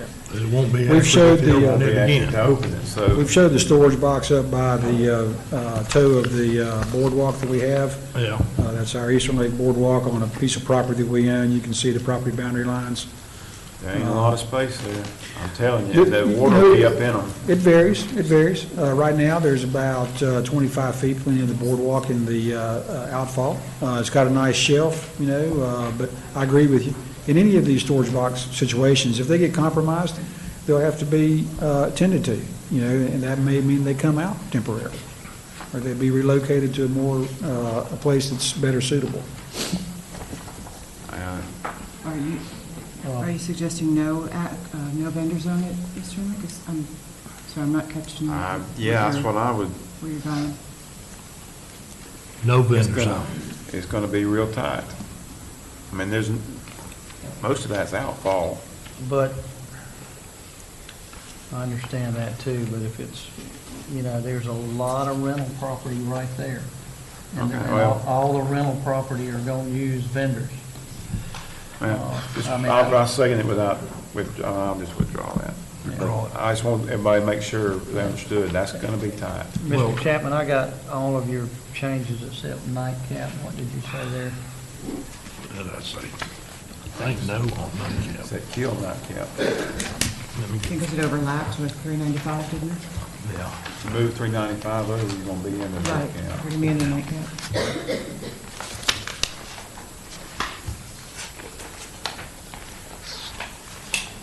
You stopped doping, right? Yeah, I had removed 395 to the east, do away with nightcap. Yeah. Right. Well, wait a minute, let me make sure now. Looking at what I wrote down, at the end of nightcap, there's a vendor zone at that access. Yes, sir. Was to shift it to the west And Shift it the to one the at west? Live Oak would come out. Okay. That's what I thought. I had my notes different, but if that's what we'd like, that's what I will, I have my notes different, but if that's what we, if that's the. what you Well, I'm desire- going based on what I have here, so. Okay. Azalea Street, what did we do on that one? I'll give you a pen to write something down with. Azalea's Camellia came out. Right. You talk too fast. Me talk too fast? Azalea Camellia came out, Knight, Azalea or Camellia came out. Gardenia would move to the east. Okay. And, we're taking Grayton out too, right? Grayton Well, I think the direction was to go towards a managed beach access with a vendor zone. Okay. That included the west side of the outfall. Right. Wait a minute, what, west side? That included the west side of the outfall. No, just to the west zone is where I'm talking about. Okay, so you don't want to include any of the outfall in the vendor Not zone? at the present, no. Okay. So, but Commissioner Chapman was making a motion, so is that Yeah, what you would okay. like to see in the motion? I'll amend it to that. I'll amend the second to that. Okay. Okay, Philip, come on up. Chip, I believe you had your hand up. It's Philip Poundstone, Poundstone. I've got a solution for Commissioner Glidewell for those properties that you don't have, that someone in their own Gulf Front home can't have service. And I'd like to tell you that it's not going to happen this year, but it happens next year when we take away vendor zones and we have an individual at public beaches that can set someone up in front of their own house if they like. And the second they leave, we pick up the chairs. So I think that we shouldn't come up with a solution this year for that. But for 2020, I absolutely do agree with you and think that is feasible. For Old Seagrove, I think instead of removing some and moving some and all that, I think potentially you guys could consider making a motion if you wanted to just make a blanket statement of saying move them away from the boardwalks, but let's not delete any. Make them smaller, make them more frequent. They can't be off a boardwalk. Make whichever rule you want. But that Seagrove area is very heavy with renters. And I just don't want to harm any of those people by taking it away and making those zones even more congested. But I do agree with you for sure. But Philip, they weren't there last year. Which Some of one? those vendors. Some of those, yes, sir, I agree. Because of DA, that's exactly right. And it worked. Yes, sir, it's just D8 was them exercising the right to remove that zone, which they did. So I would just say, if the boardwalk was the issue, move them away from the boardwalk, and then given again, what I said, next year, you don't have to have any vendor zone, and it'll only be set up, and there will be no ghost chairs, period. So that'd be my recommendation on Seagrove. As far as Grayton, I agree with everything that you guys have recommended. I think that we can do that by May 15th, I think is a good date, that we could have an attendant on that beach. And we want to work with the residents of Grayton, and I think that's a great idea that works for everyone. And I do agree that there's a lot of residents at Eastern Lake, a lot of renters in that area too. But again, I don't think there should be that much pressure on you guys to fix the next 30 months of the summer, when I genuinely believe that in 2020, all of this will be fixed. There will be no ghost chairs. We don't have to worry about vendor zones. Sure, keep the vendor zone in Grayton, that's fine. But all of these things that is put so much pressure on you guys is not going to be an issue anymore. So yes, it is important to discuss today, but please hear me. I feel very confident that all of this will be solved in 2020. And even some accesses before that if we have the bandwidth to do it. So we just want to work with you guys, and we appreciate that opportunity. Philip? Yes, sir. You've talked that.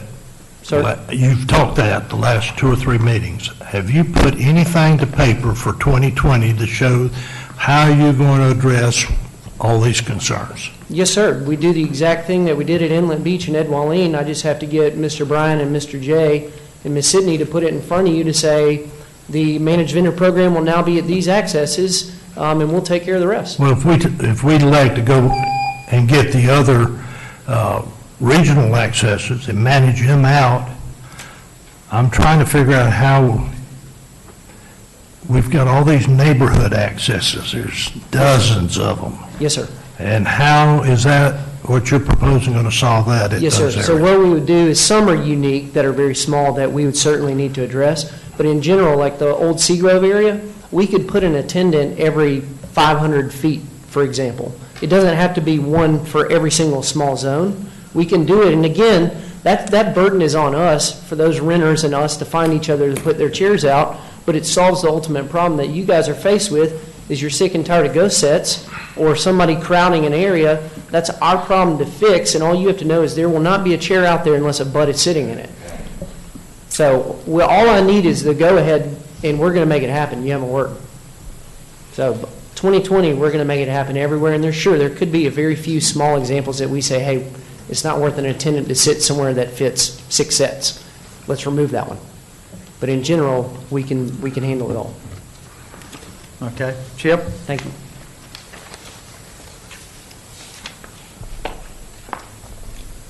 Chip, spell your last name for us, too. Yes, sir. It's Coble, C-O-B-L-E, owner, operator of Beach Chairs for You. And I thank y'all for your time, and I apologize that you have to spend so much of it regulating the beach guys. I could maybe suggest that the vendor zones, if we could coordinate vendor zones with rental houses that are on the Gulf front, that would be a wonderful thing. But from what I just heard suggested, I got houses that I serve in Old Seagrove on Montgomery Street. Family Ties house, Gulf front. It's in a no vendor zone last year. It's in a no vendor zone again this year. 50 Palms, 2 houses west of the Dothan access. It's in a no vendor zone. It sounds like it's going to be in a no vendor zone again. So when these guests or the owners of these houses, when they're in town, call me and say, hey, Chip, can we get chairs? I'm stuck trying to explain to somebody, I can't set you up chairs behind your house because the Tourist Development Council says that it's a no vendor zone. The Dothan Street access, 12 Dothan Avenue, the lady has just bought the Gulf front home. She calls when she's in town. Her children call when they're in town. Say, hey, Chip, can you set me up behind my house? Hers is 12 Headland Avenue. My bad, 12 Headland. Now I have to tell her I can't help her. It sounds like that's going to be in a no vendor zone. And I mean, I don't think that's what the county commission or the TDC want. I don't want the beach vendors to be adversarial or enemies of anybody. But the last thing I want to do is have to tell a guest or a Gulfront property owner, even if it's in this section of Old Seagrove that the ownership might be under question. I mean, if you own the Gulfront house, you should be able to call and get chairs and umbrellas set up behind your house. And I thank you for your time, and we just hope it all Chip, I assure works you, itself out. we know we have a problem with that, and it's not an easy solution for us to Yes, to sir. figure out, and I agree. I agree with Commissioner Gladwell. It's The Holly Street beach access, which it falls between Azalea and the three-way stop.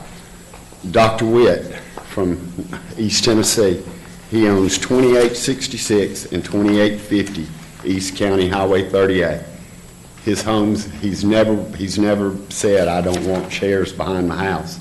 It was a vendor zone. This year, it looks like it's a no vendor zone. So when Dr. Witt or his guests are in town, if they call, if it passes, I'm gonna have to say I can't help you. And I don't think that's, I mean, I don't see where that's a win-win for any, or a good situation for anybody. Thank We you. designate some of these houses as vendor zones with the width of the property. That's an option, if you want to give us direction to try to determine which ones are rental houses. And then, well, it's not. but that's going to take some time. It's not just. I was just asking. John Reichenbach, R-E-I-C-H-E-N-B-A-C-H. Just want to make sure I'm clear on one thing. When we talk about vendor zones, the vendors are restricted to set up in that area, but the public has access to the entire beach, right? Including the vendor zone. That's correct. So I think we need to make sure that message gets out so people don't think they're crammed into one section of the beach, and the vendors don't think that, you know, the public can't sit in the vendor zone. So whatever we work through this process, I'd like to make sure that that's been crystal clear to the public. Thank you. Billy? While Billy's on the way up here, I want to just say I met with Billy twice, 3 times in the last 2 weeks, and Billy's a friend of mine. He's also a pleasure to work with, and he's very level-headed, and I appreciate your input to me and to the board on. Well, thank you so much for your kind remarks, and thank you all for your attention to this subject. The folks in Grayton are very, very interested in what's going on down there. Obviously, many people in this county recreate and enjoy Grayton Beach. I find it to be the county's beach. And I, just speaking for myself, am pleased that you all are considering making that a managed vending program. I appreciate exactly the direction you're going. I think it'll be a step in the right direction. When you mix driving and all the charter fishermen along with the locals and the tourists, you've got a lot of activity down there. And I think this is going to be a step in the right direction. I think back to my mother-in-law. She advocated 20, 30 years ago for the state to buy this land. And I think it's a blessing that we all have it to call our own, but we've got to be good stewards of it. So again, I thank you all for what you're doing, and I look forward to that, seeing the finality and the details on the managed program. So thank you. Thank you. Yes, ma'am, I'm so sorry. It's Buzzett, B-U-Z-Z-E-T-T, first name Billy. I live at 11 Banfield in Grayton Beach. Thank you, Billy. Thank you. Thank you for your help with this problem. Come ahead, sir.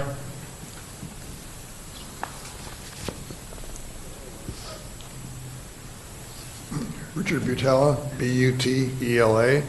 As I understand Commissioner Chapman's motion, I think I support it. I think you're saying keep the vendor zone to 1/2 of the walkway, right? And that's also what Mr. Gladwell said too.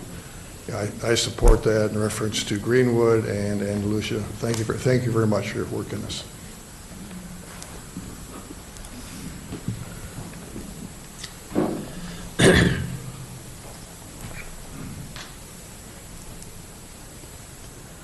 I'm John Harlow, H-A-R-L-O-W. I live also off of the Greenwood access and the Sugarwood Beach subdivision. And actually, I want to thank commissioners also for that change, because I came specifically to ask about Greenwood and not having 400 feet of our beach that we had to navigate around to get out of the vendor zone. So I think sliding it to one side or the other is great. And to the other points, I think if we can get managed in Old Seagrove next year, that will eliminate pretty much all the concerns that I've got around that area. So thank you very much. Thank you. You're next, sir. You come ahead.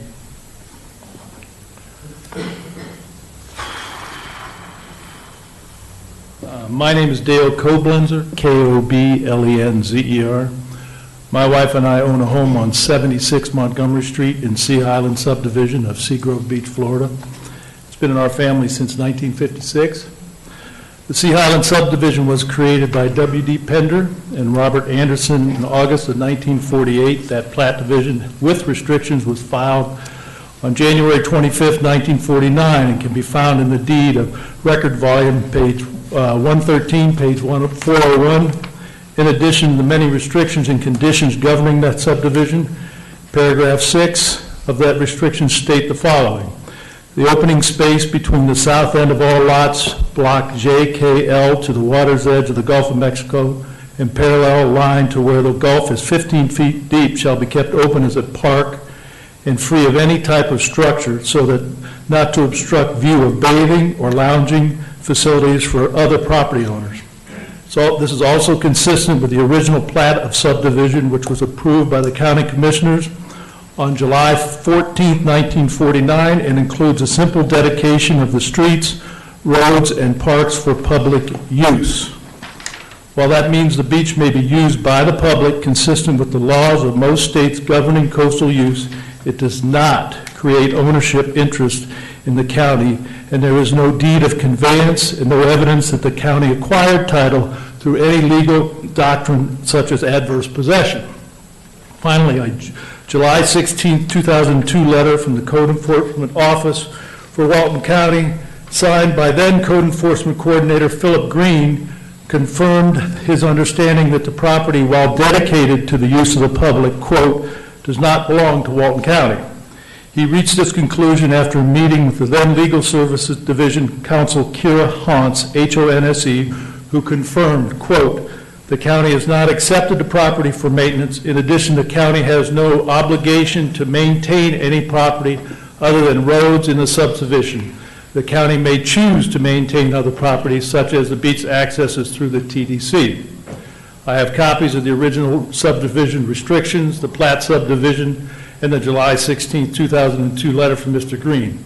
These documents seem to make it abundantly clear that that property is still owned by the homeowners and the Sea Highlands Association, not the county. Accordingly, I do not know how a county can grant a private enterprise to operate a for-profit business on lands they have no interest in.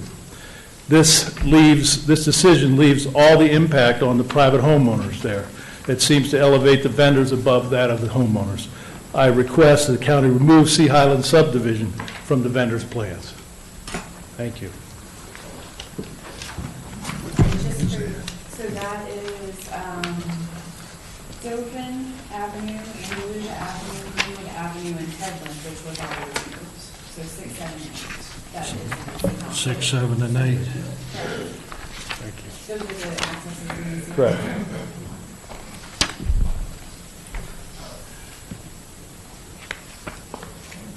Did he indicate Greenwood?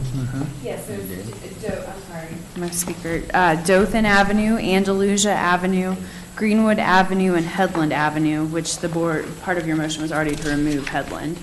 Right, and did I misunderstand him that So the issue Mr. Koblenzer is raising is that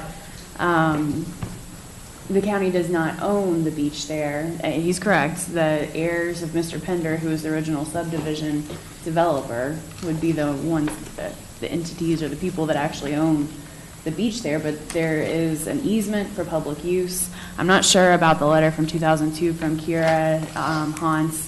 I will say that at least, sorry, Mr. Koblenzer, just one second.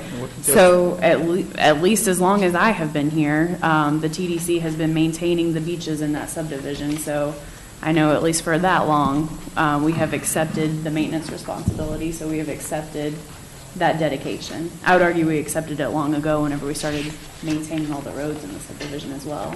But we have an easement interest, or the public has an easement interest in that neighborhood. all right, that's Sir, you're next over there on the, come ahead.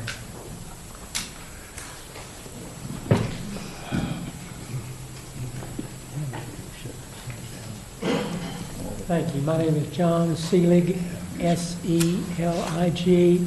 Could you speak just a little louder, please? Yes, John Seelig, S-E-L-I-G. I live on North Andalusia and in Grove by the Sea.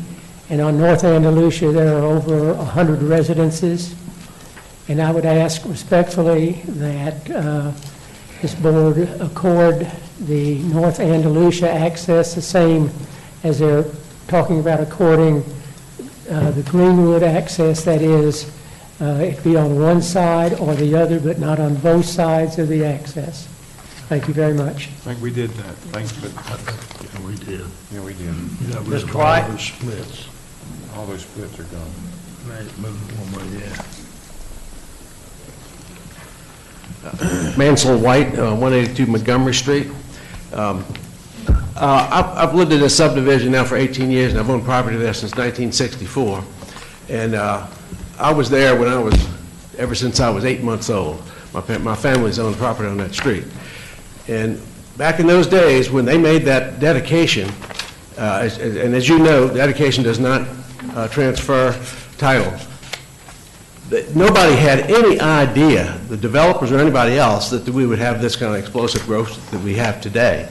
And that dedication was really, for all intents and purposes, that was to make sure that all the people in the subdivision had equal access to that beach. Now, the way it's developed over the years, the people in Grove by the Sea and Sugarwood have been using that beach, and there's never been any challenge to that.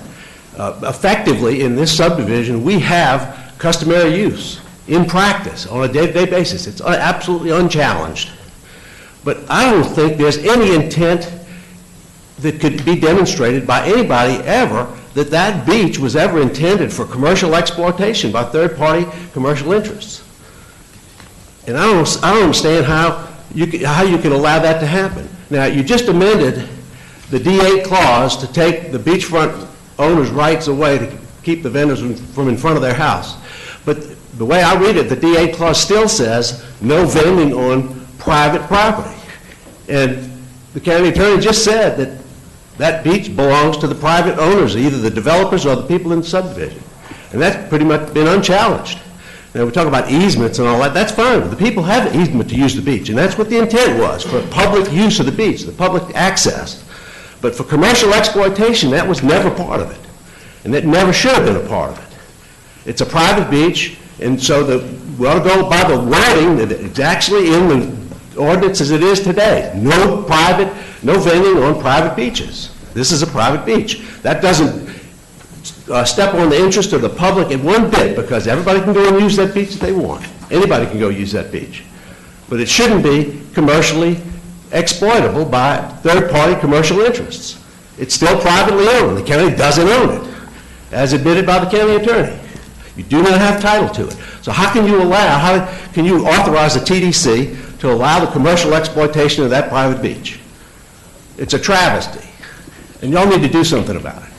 And if you don't, there's going to be problems, I can tell you. I can tell you that for sure. Thank you. So, if you guys would like, I mean, if you, for now, because it's my understanding right now, there's no vending in Sea Highlands, right, Brian, since 2015? There's no vending since 2015. There is vending? Okay. Where are the vendor zones currently?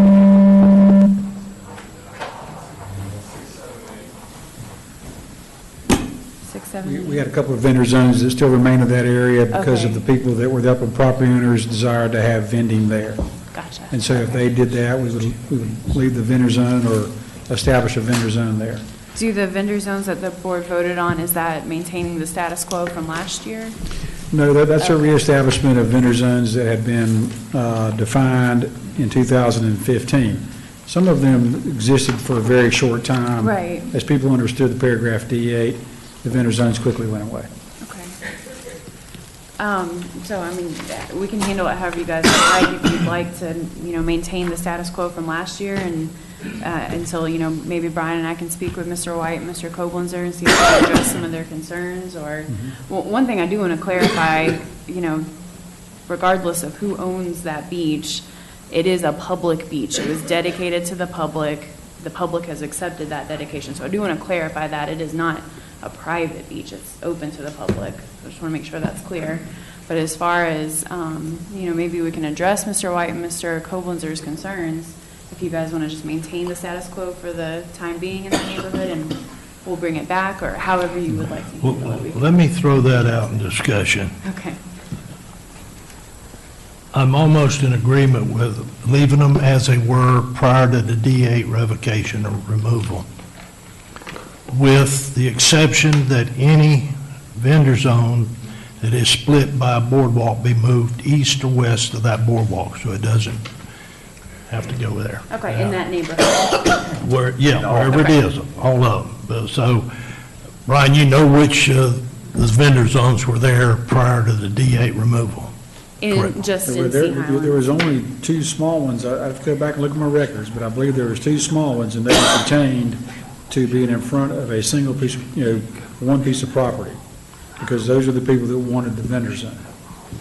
And so, there is another solution to this.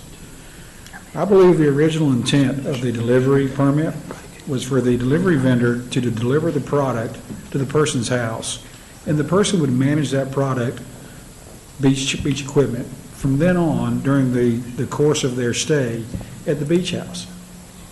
And so maybe that's a solution that, now, it doesn't necessarily help the people that live north of 30A, because they will have to manage their project, or renting north of 30A, they'll have to manage that product from wherever they're renting, down the feeder road across 30A and down the public beach access. But, this is a hard thing to do. You have public beach that's been dedicated. I would argue that the dedication and approval paragraphs do a little more than just dedicate it to the public. Fire Statute 177 has some specific language that talks of what the dedication paragraph means and what the approval paragraph means. But we're not going to argue that here tonight. We've got to find some solution, that is fair and equitable to all concerned. And so, I'll be honest with you, we've floated a lot of ideas here tonight. We've had some people that have brought up some valid reasons why it should happen and why it shouldn't happen. And I'll be honest with you, I do not know what the solution is at this point. I'm sorry, I was trying my best to follow all the conversations. So my. We have a motion on the floor. Right. And for Commissioner Chapman made the motion. And he had another comment. So if he wants to withdraw his original motion and withdraw the second, then we can start with this and you can make a new motion. I'm gonna let my motion stand, my original motion. Okay. Sure, just a second, Brian. All right. Brian, you through? Okay, so the original motion, and so we're with the changes to With the Sea Highlands? changes as I went through. Okay. With the changes of Sea Highlands or not? With your changes? I'm sorry, I understand. So in Sea Highlands, we're gonna keep the vendor zones that were there last year. No, the way that he decided to revise this particular set of maps. If that's what you want to do, you have to make a new motion. You made a motion to go, we went through all these, and you said, let's do these, that's what you made your motion on. Yeah. Now you're talking about keeping Sea Highland the way it was last year. Well, I was just for discussion. Okay. I'm not changing Okay. my position as far as what my original motion was. Okay. And I still got your second. I think that, I'm not opposed to your original motion as far as taking vendor zones where we're splitting the boardwalk. That's just not what we need to do. We need to take those out, move them one way or the other. But there's a lot been said tonight about the Sea Highlands area. I would support your motion if you added to leave the Sea Highland area the way it was last year.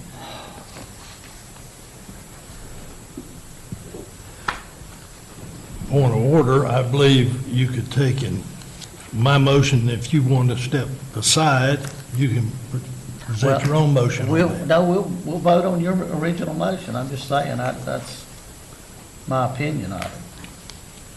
Okay, Bonnie?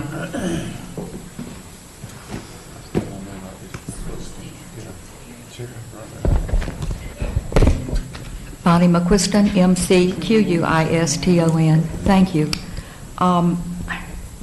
It is my opinion that the proliferation of these commercial vendors on the beaches were the catalyst for this customary use problem we're having now. It's a huge problem. So I have seen since some county commissioners or at some point whoever granted commercial activity on the public beaches to start with, I've seen since that time just problems and growing problems. We have spent hours and hours in workshops on trying to fix and manage the commercial activity on the public beaches. To me, it's upside down. I think that instead of, and I've always seen the vendors, I see the vendors on these maps given preference. Everything's about the vendors. The public owns the beaches. The public should have preference on everything. Now, and then I think you've added, isn't this the first year that we have this new managed program in? I'm asking the chairman, isn't this the first year?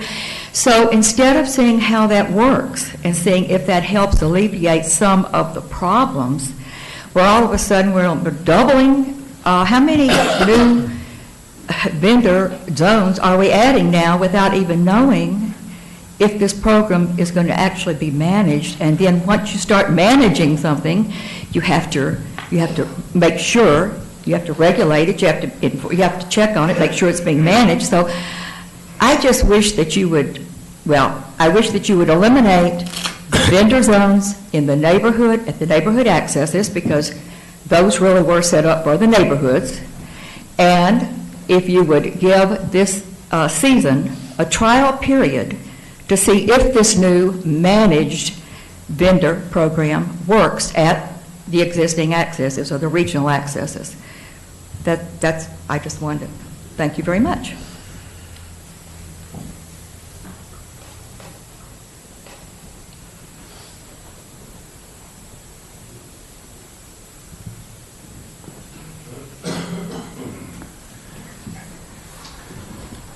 Thank you. My name is Rich Jaffe. It's Jaffe. I'm the president of the Historic Inlet Beach Neighborhood Association. As you know, we have multiple dogs in this fight.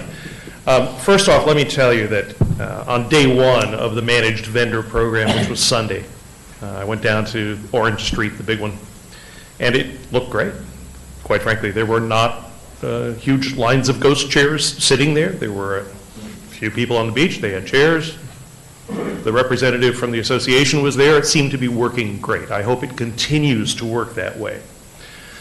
What I would like to ask you about, though, was something that came up when Mr. Poundstone was talking with y'all, and that is this concept of doing away with the vendor zones. I don't know if it's going to happen. I don't know if it's up for discussion. And quite frankly, I'm not sure what the reality of it is if we do away with the vendor zones. But before a presentation, for example, next year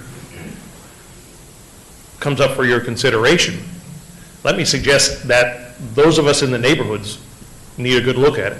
I made the same argument the first time Mr. Poundstone made his presentation here, which was none of us knew anything about it. And I would ask you for that kind of transparency going forward when it comes to any propositions in regards to how this is going to be dealt with and the impacts therein. The lady just before me was talking about doing away with the vendor zone. Well, if you do away with it, then what does that mean? Does it mean that the vendors can set up anywhere? If that's the case, then is that not why there were vendor zones established in the first place? So I think we need to be really careful as this moves forward, and I know you will be. But as much as Mr. Poundstone is trying to make your lives simpler, and I'm sure you appreciate that, let me suggest to you that any of this needs to be done with a whole lot of public scrutiny, which clearly you're seeing even this evening. But we're treading on very thin ice here in regards to trying to do what all of us want to see done effectively and carefully within those communities. So, thank you.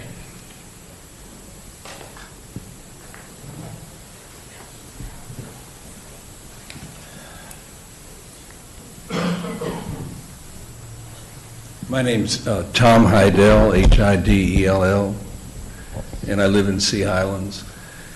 And first of all, Commissioner Chapman, I'm glad that you made the recommendation, because when I first looked at the vendor zones you had, it was like, we're going to give all the vendors the 50-yard line seats, and we're going to make everybody else, you know, be in the peanut gallery. And I listened to Bonnie McQuiston, and I said, you know, who are we trying to serve here? This problem came about because our beaches were lined with chairs that were empty. And they were set up at sunrise, and no one used them, and all the guests and all the local people and all the tourists, you know, had to walk around them, or, you know, and it just isn't the way that it was supposed to be. I listened to talking about the first managed care. They have 16 units put out, only 4 people sit in them, and the question is, do you know what percent of the people that come here, not in the planned communities like Seaside, that actually even rent chairs? I mean, I watch people go to the beach and they bring their own umbrellas, they bring their own chairs.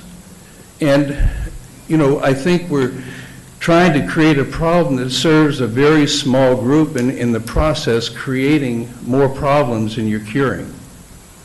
You know, I think it's ridiculous that Chip Coble can't deliver chairs to somebody that wants chairs because they don't happen to be near a vendor zone. Why do we even have the concept of a vendor zone? What is it solving? To me, if we solve the problem of, you know, vendors that are just laying chairs out there hoping somebody will rent them, and got rid of that problem and went back to the way it used to be, that you called somebody and you had chairs set up. And that was it. And we don't have to deal with anything else. And I would hope that, you know, I like vendors. I like people going to the beach. I like them, all those things. And to me, we're creating a structure that all it does is screw up everything. Well, sir, one of the things is the vendor zones were set up to stop vendors from taking the whole beach and lining up all the way across the beach before you even got up. That's the purpose of the vendor zone.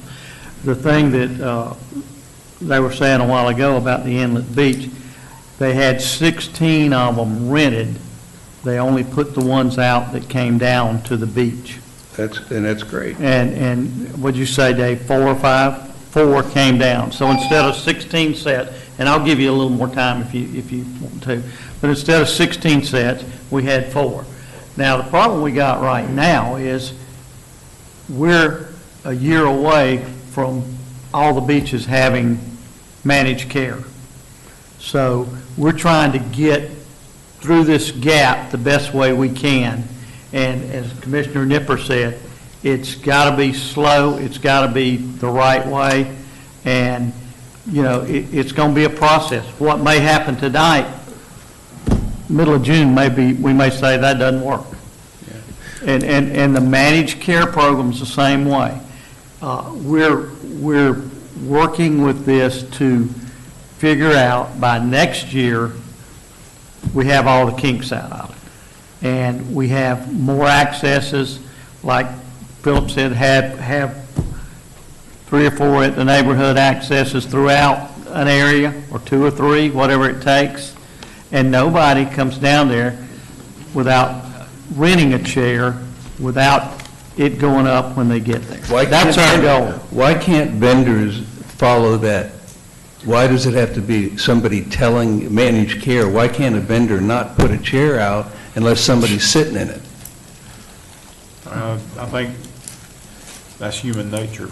Yeah, well, the thing is, they have, and I'm not saying this is right, they have all those chairs legally rented, and they put them out every day. That's what we're trying to get away from. And I agree with you. We've got to figure out a way that if a homeowner wants to rent a chair and he's not in any type of zone, what scares us about right now, without having zones, a vendor can come down there and set up all the way down the beach. We don't want that. Yeah. Now, I would everybody's have some rules and regulations, and you can solve that, because they do that, they can lose their license. But if they have those chairs rented, how are they to know somebody's going to come in there? That's their responsibility. No. I think one of the problems that hadn't been discussed yet, but that was sort of evident at Sea Highlands today, was these seasonal rentals. The wind was blowing the double flags out. There wasn't nobody on the beach today, and there was 6 chairs down there standing all by themselves. Those are seasonal rentals. They're setting them up no matter what. And I'm like Commissioner Anderson, I don't know the answer to it, but Don't allow seasonal rentals. They can rent that chair if somebody is at that house and they're going to use them. I mean, it can be solved. We don't have to create more problems than we're trying to solve. Thank you. Yes, sir.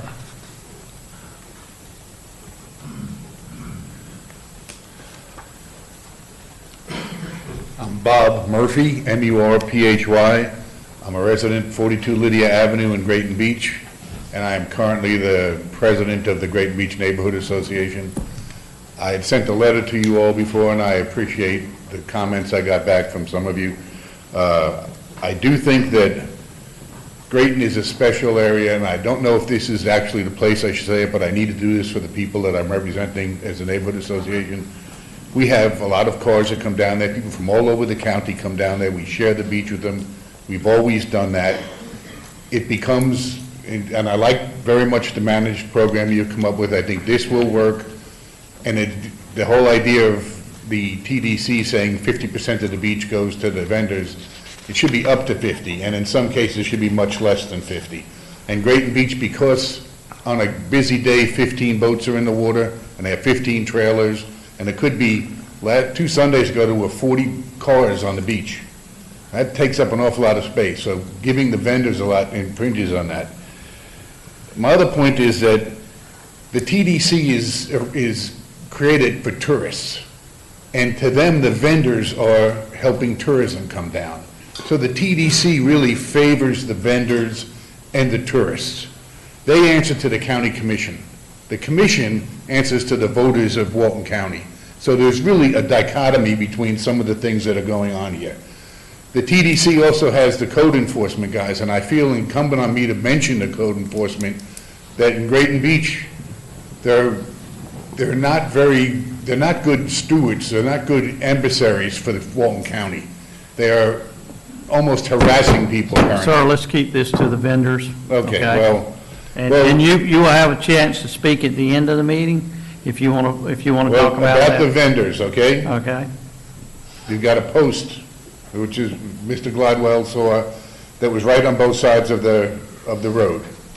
The map that was last year's, that I got from the TDC, shows that post should be at Cottage Street.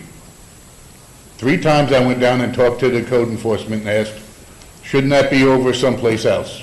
They told me the TDC owns the beach and that he can change the map if he has to, and I should go away.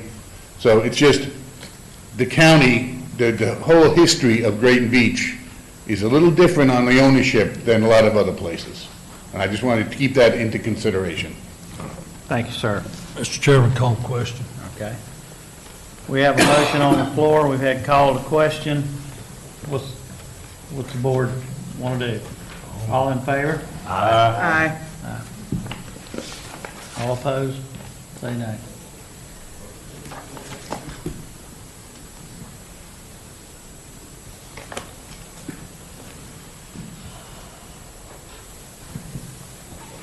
Thank you, Chairman. Ready to move on?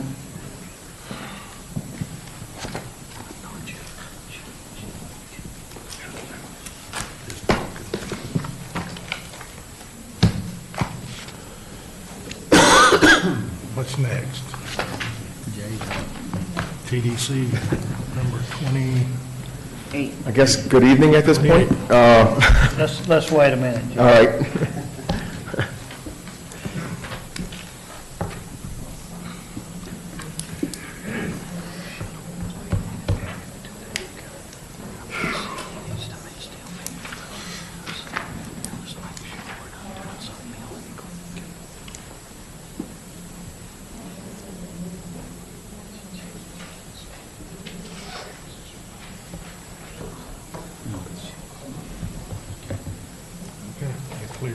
Okay, go ahead, Jay.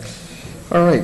Good evening, Mr. Chairman, Commissioners. The next item actually is corresponds with number 21 from earlier in the evening for the Inlet Beach pedestrian underpass.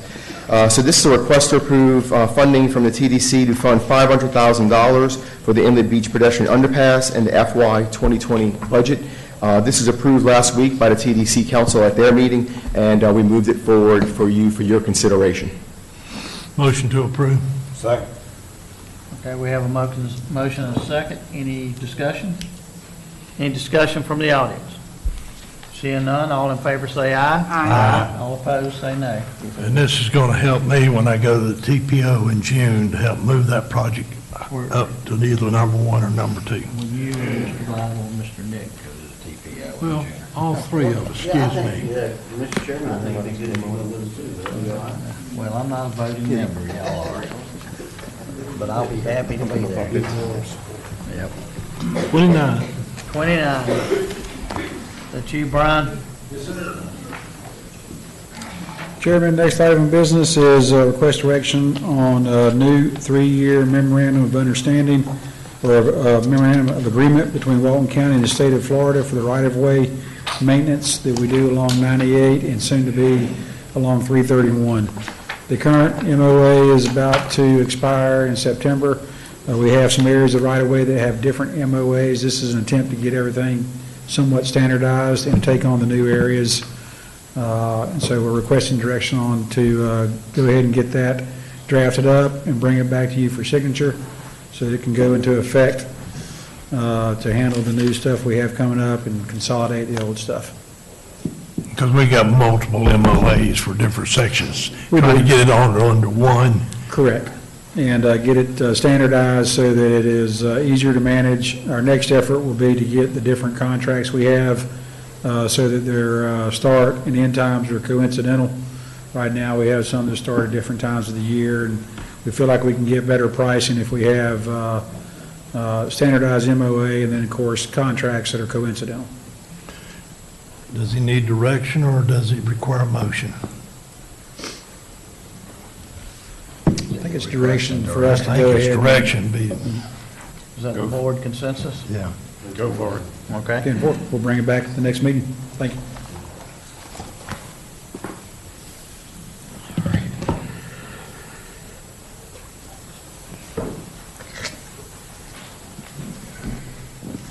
All right, I have a few updates I'd like to provide to the board. One is the high tourism impact tax. So we received word from Department of Revenue last week that we are qualified for the high impact tax, that we can implement that should the board see fit. So I kind of want to get a little direction from the board on just discussing what you'd like to do, what you'd like to see, give staff some direction on what you'd like us to bring back. Just wanted to remind you, we've talked about this in the past. It does require a supermajority vote of the board. I have met with some of the larger bed tax collectors. We had a meeting, I guess, about a month ago at this point, and they had requested, they were okay with the tax. I explained to them what the thought process was behind the tax, but they asked that you would wait to implement the tax, should you choose to do so, until next budget year, starting in November, because they said they already have a lot of bookings for October. So I said I can certainly relay that to the board. It's up to the board, you know, should they decide to implement it sooner rather than later, but. Refresh my memory, Jay, it can be used for infrastructure and marketing, or just infrastructure? So we talked, it can be used for marketing, it can be used for infrastructure, but what we talked about previously, when we first introduced this topic, we said we would use it for infrastructure. Now, we really need to try to keep our budget at about 40% marketing, so we'd have to just kind of do a little examination, and we may have to pick up a little bit of marketing, but I think the majority of, I think that whole penny can be used. We can just maybe shift a few dollars, maybe another penny. And we'll have to, I think, have a whole conversation about pennies and what we want to do with those. But I think by and large, we can probably just massage one of the other pennies and make up a few dollars out of that. But I think this penny can go towards property purchases, for parking, for beach access, and then infrastructure improvements for those purchases. And just for the record, Jay, the state requires you to spend 40% of your budget on marketing? Correct. Okay. And I was going to say why, but, oh well. Well, we have a healthy budget, and should we implement this, it would be even healthier. I mean, we've been making a lot of great purchases the past 3 years since I've been here, and it would be great if we had more funds to continue those purchases, but that's obviously for a decision for the board to make. What would be the process in implementing this? Is you or Sydney one? Sydney, do you want to? Require, correct me if I'm wrong, but it's just a supermajority vote of this board. We would have to have it on an agenda and advertise it, though, but that's all that's required to implement the tax. And it has already been approved by the TDC Council to move forward to you. It's not something that requires a referendum of the voters. So we could just put it on next agenda and. Yeah. South End agenda. I would recommend South End Next South End, I mean, agenda. South End, yeah. Okay. You have direction. Okay. We need all the money we can get for infrastructure. You have any questions? I was going to ask Jay, if you proffered this to the TDC council? We did, in the, I guess about actually, I think 2 meetings ago, so about 4 months ago. And they seemed to be okay with it? They did. Okay. They made their recommendation to the board to Well, get. hopefully we ain't got somebody out there trying to pull the shenanigans like you did when we first talking about it. And saying we were trying to ramrod and TDC and take their money away for infrastructure needs. Okay. You got anything else? Yes, I do. So just wanted to give you an update on the February tourism development tax. That came in at $709,069.73. That reflects a 13.28% increase over February of last year. And so far, the year-to-date total for FY19 is $4,635,685, and that reflects a 17.24% increase over FY18 collections, year-to-date. 17.2? 4? $4,635,685. 17.2% increase? Yes, 17.24% increase over 18. Wanted to get a little direction on a couple of things, and I am not going to be at the next South Walton meeting. My son is graduating from high school that evening. That corresponds with the board meeting. So we just talked about putting, obviously, the high impact tax on the agenda. I can certainly work with Sydney beforehand. And I mean, Sydney, are you comfortable presenting that to the board in my absence? Okay, that'd be great. A couple other things we've talked about. One thing I wanted a little direction on the board from is the property in Dune Allen, across the street from the new regional beach access. I'm sure your emails are lighting up as mine have been. And so we talked about bringing a contract back to the board. We thought it'd be appropriate to do that at the next South Walton meeting. We do not have the contract worked out yet, but wanted a little direction from the board. Do you want to have people come forward and, when we present the contract, speak about their concerns for the area? Do you want to have a special workshop? Just wanted to kind of get your thoughts on how you'd like staff to handle that. I think you probably ought to have a workshop. Okay. You I can can- have it between now and then, we can still get it advertised? I think we have time to get it advertised for then. So what I'd like to make a recommendation is, I mean, this is a TDC initiative, but obviously, with us talking about right-of-ways and a new road, that's obviously planning and public works. So I'd like for the board to consider having them involved in this workshop with the TDC, should you see fit. But I think it'd be beneficial for all parties, the county and all those homeowners back in that area. All right, well, if we need that in the form of a motion, so moved. Second. Any discussion? All in favor, say aye. Aye. Great, thank you. And then I have some properties that I need to present. They're all obviously South Walton properties. Do you want to hear that at a DeFuniak meeting? Since I won't be at the next South Walton meeting, do you want to wait until the following one? I mean, that would be June at that point, but just kind of wanted to ask the question of you. I don't know if I want to put that on another TDC staffer, since I'm kind of so involved with these real estate agents and know the properties. I'd rather present it myself, but like I said, just since I can't make that meeting, it's a little bit of a conflict. Yeah, just wait till the next one in Okay. Feniac. All right, my apologies about that. but- Feniac or South? Well, he's South not Walton. gonna be here in South Walton. Well, I won't be, I mean, but do you want to All hear right, in the we'll do Feniac, or do you want to South wait until the next South Walton? All right, we'll do it in South Walton. South Walton meeting? Okay. And, you know, sorry, but my son doesn't graduate every day from high school, so appreciate you being patient with me with that. I think that's, one more thing is the beach accesses. So we've been kind of talking about these for a while.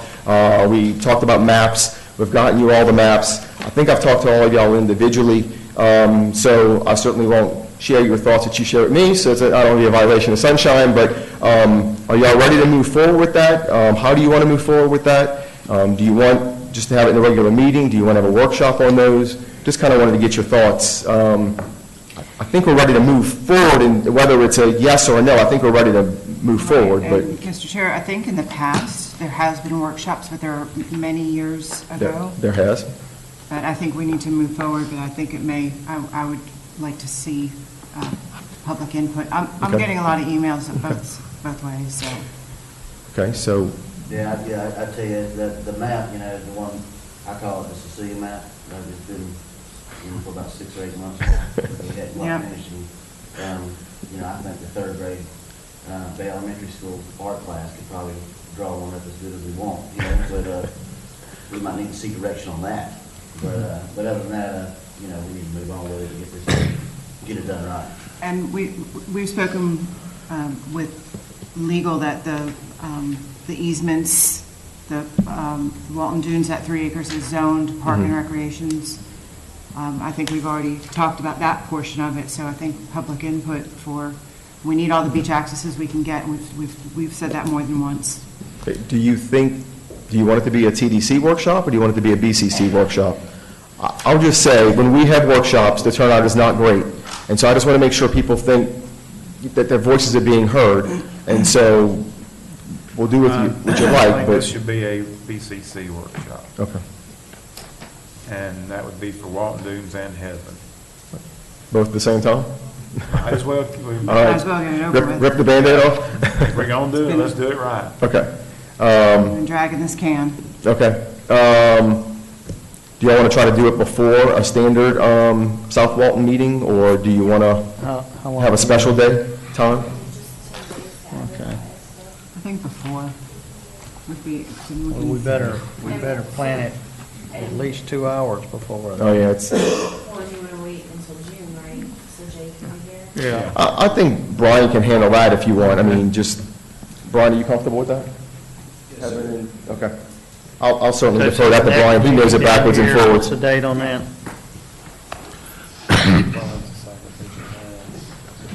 Yeah. I agree. We can move on. Do what? Good? We're Good? setting a date. Okay. May 14th at 2 o'clock at the annex. That would need to be a motion to grant that. So moved. Second. And it's a workshop. It's a workshop, BCC workshop. Any discussion on that? Everybody have, May 14th at 2 o'clock. yeah, Sounds good. yeah. Okay. All right, all in favor, say aye. Aye. All opposed, say nay. And then, just for clarity, the workshop we said for the Dune Allen property adjacent to Stinky's across from the new access, is that a TDC workshop or a BCC workshop? I think that needs to be a TDC workshop. Okay. In conjunction with planning and public works? Yeah, our Okay. planning and public works. Okay, great. That's all I have. Thank you very much. Any questions for me? Thank you. Okay, Sid? Yes, sir. So the only item I have on the agenda is a request to approve the updated HUD and closing documents for the Definiak Springs Country Club property purchase. And Commissioner Anderson has a voting conflict on this item And I have filled out the proper paperwork. and submitted it to the clerk. Motion to approve. Second. Any discussion? Any discussion in the audience? Seeing none, all in favor, say aye. Aye. Passes 4-0. That's all I have. Chapman? No, I don't have anything. Mr. Gladwell? No, Mr. Chairman. Ms. Nipper? No, sir.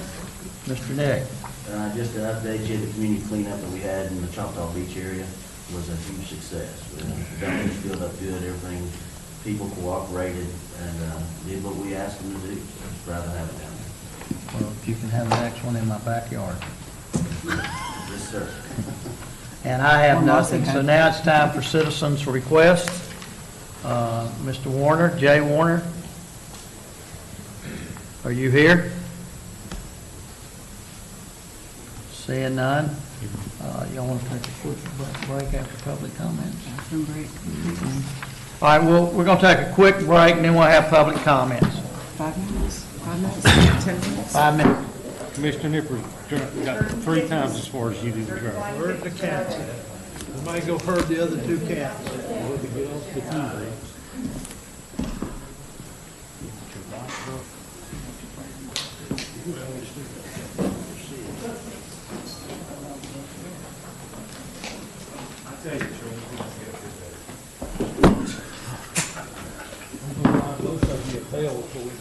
You want to do public comment first, or you want me to ask my question? Let's do, Do comment, that's Celeste. do what? Do public comment. Celeste, that is. Let me have, Sid, don't you have? No, yeah. All right, we'll do public comments now. You got 3 minutes to speak on what you want. Celeste, come ahead.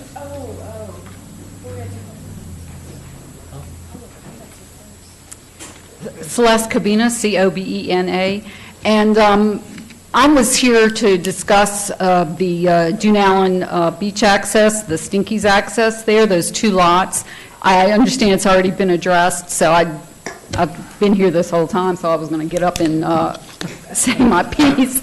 So anyway, first, I was very annoyed that it took this was initiated and brought forth with very little information. It was done up in Defuniak, and not until 5 days later, when someone posted publicly that they were moving Woodward Drive and putting it all on the hilltop, did I realize. I went back and watched the meeting, and I said, this is ridiculous. That's right down the street from me, and there was no public notice, nothing on the agenda that talked about an abandonment of a road that would dump all this traffic onto my neighborhood. And I just felt like that was ridiculous. I'm very glad that y'all are going to workshop this. Also, I've been doing my homework, and I just got this afternoon, and it's the deed for that, not lots 1 and 2 that are part of Beach Highlands, but the lot 32, that is, it's 32-1 and 32-2, those lots, they're government patent lots, and the easement there is not a part of the Santa Rosa Beach plantation easements that are for the county. Those easements there are government patent easements that are going with the patent of the land. I'm thinking this is a federal government easement. I don't see how the county would have authority to move that. Also, I question whether you can even close a road that is in use. My understanding is the way the county's been abandoning easements is, well, no one's used them. And I think that this is something, I have no problem with the county buying parking there. I don't care if Stinky's uses it. I don't care if those up and down Hilltop people park in the road, and you have to literally go around them because there's some of the houses there rent 30, they rent to 30 people. They don't have parking for 30 people. I'd be more than happy for them to park in the parking lot down the street. So I don't have an issue with the parking lots.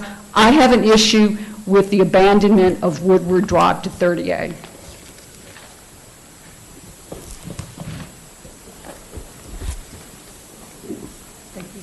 Do you still need our names? No, okay. Or not mine anyway. I just want to say, I'm not going to reiterate anything Celeste said because I agree with her 100% on that stuff. But a couple of things I want to mention. First of all, thank you very much tonight. It was obvious you were being cognizant of the fact that South Walton related things need to be heard in South Walton, and North Walton needs to be in North Walton, and if you're lucky enough to live in Freeport, I guess you can go either direction about the same. But I would love to see this board actually have kind of a policy that if something is a South Walton issue, that it be heard in South Walton, barring literally like a crisis of timing or something, when you might have to do something. But anything that might be controversial, I just like seeing it in the locale where it needs to be addressed, north or south. Another thing I wanted to ask you that's an extension of that is the Foreman LSA is being moved, it appears, continued to April 23rd, which would be in Defuniak Springs. Foreman is down here, so I would respectfully request that you schedule that for a meeting that is actually down here in South Walton, since this is a big deal to some people, just people I know personally, not to mention people I don't know at all. But it's a very large project, and it's in an area that already has wetlands. It has a lot of things to consider. So I'd respectfully request you continue it to a South Walton meeting, whenever that might be. There's on the vendor issues, I'm not going to go into any depth on that really, but I'd encourage you, when you've got things like getting rid of D8, and you're thinking about putting new vendor zones in an area, that most of these neighborhoods have some sort of a homeowners association or would come to a group meeting where maybe you could talk to them about some solutions, because they're not unwilling to share, but perhaps they just don't want vendors all clustered into one or two parcels. And some beachfront owners may say, hey, I don't mind vendors setting up in front of my parcel, where others may, have real problems with it. So I just encourage you to maybe reach out to the actual neighborhoods when you have issues in those locales and see if they won't help you resolve them. And then you've got them on your side instead of against you. And last but not least, can anybody tell me for sure, are you doing the mean high water line survey now? That's part of, yes. Because people have been asking me if I know anything about these surveyors that appear to be, sometimes are out in the water and all, so, okay. And do you know how long it's going to last?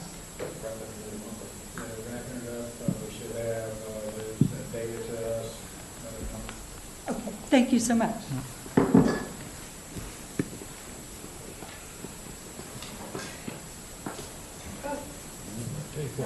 No, Dr. Zone.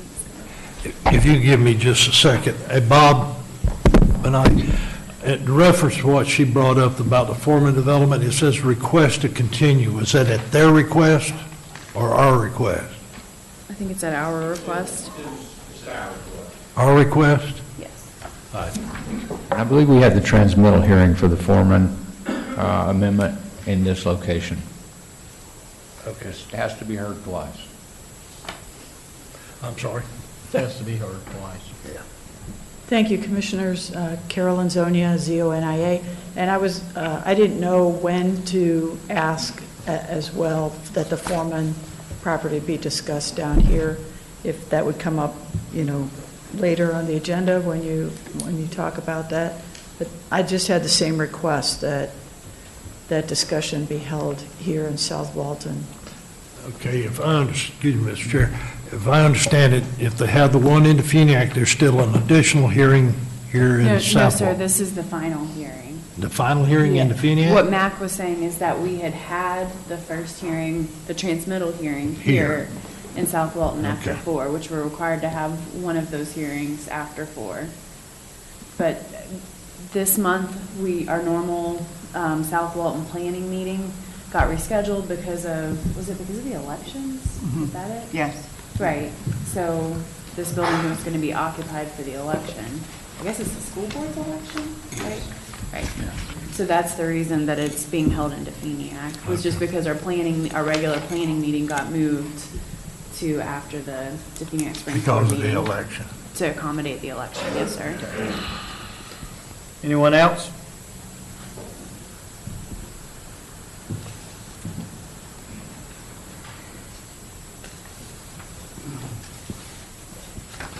Fred Tricker, Tricker, and this is also on the Foreman LSA project. And I thought I read somewhere that they were still working on the developer agreement, and that was the reason for the continuance. So if it hasn't been finalized, there's still new business needs to be discussed. I also think that South Walton business should be conducted in South Walton, especially for a project that comprises 282 acres, over 600 homes. Doesn't make any sense to me to do it in North Walton. So that's my 2 cents worth. Thank you.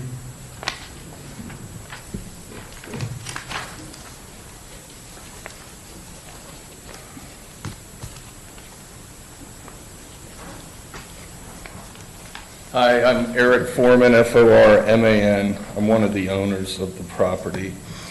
As has been said, this property was already before this board once, approved, subject to a developer's agreement, transmitted to the state, accepted there, transmitted back down here. All that took place in this location.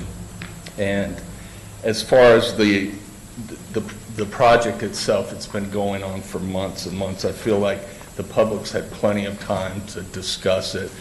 We've made overtures many times to South Walton Community Council to send us objections or comments or suggestions in writing, which we haven't done, we haven't received. And we feel like it's time to get this thing done, and we're happy to have it done in Defuniak. Thank you. Anyone else?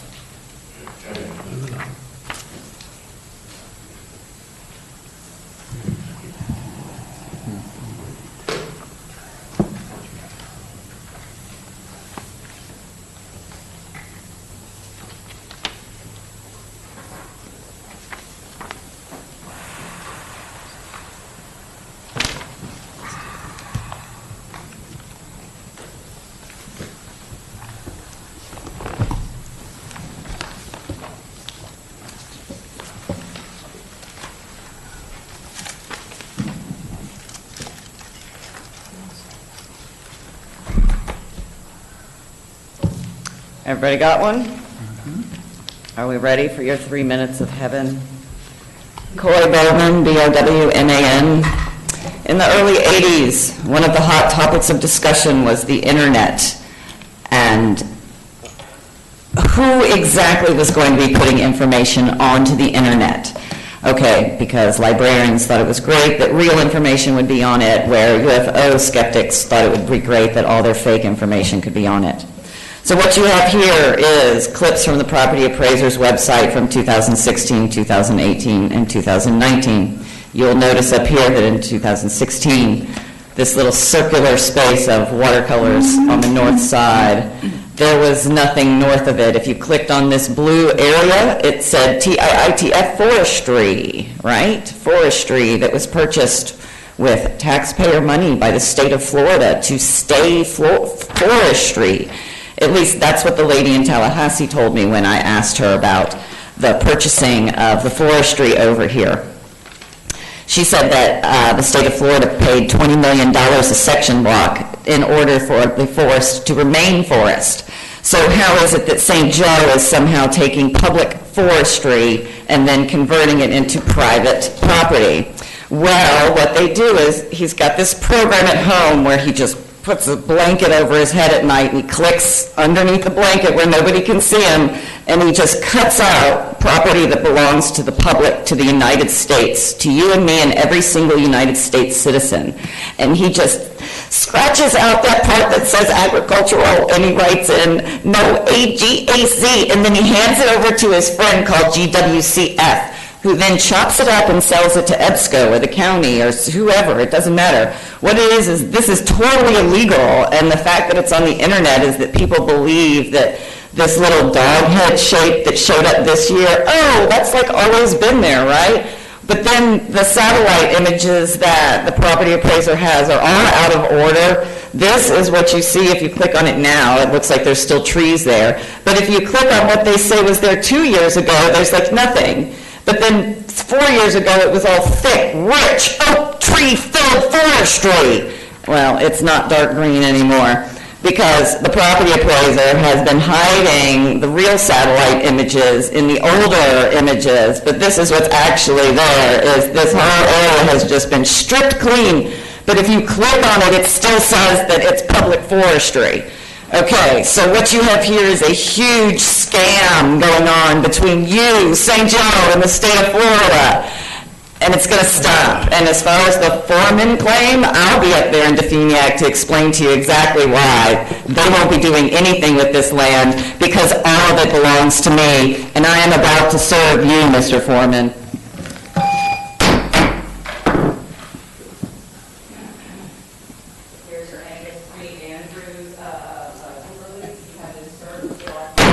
Ms. Bowen? Yes, sir. Your time is up.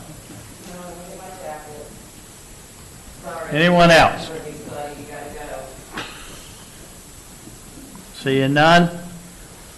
Mr. Carpenter, you ready? Mr. Chairman, can I Sure. deal with one issue?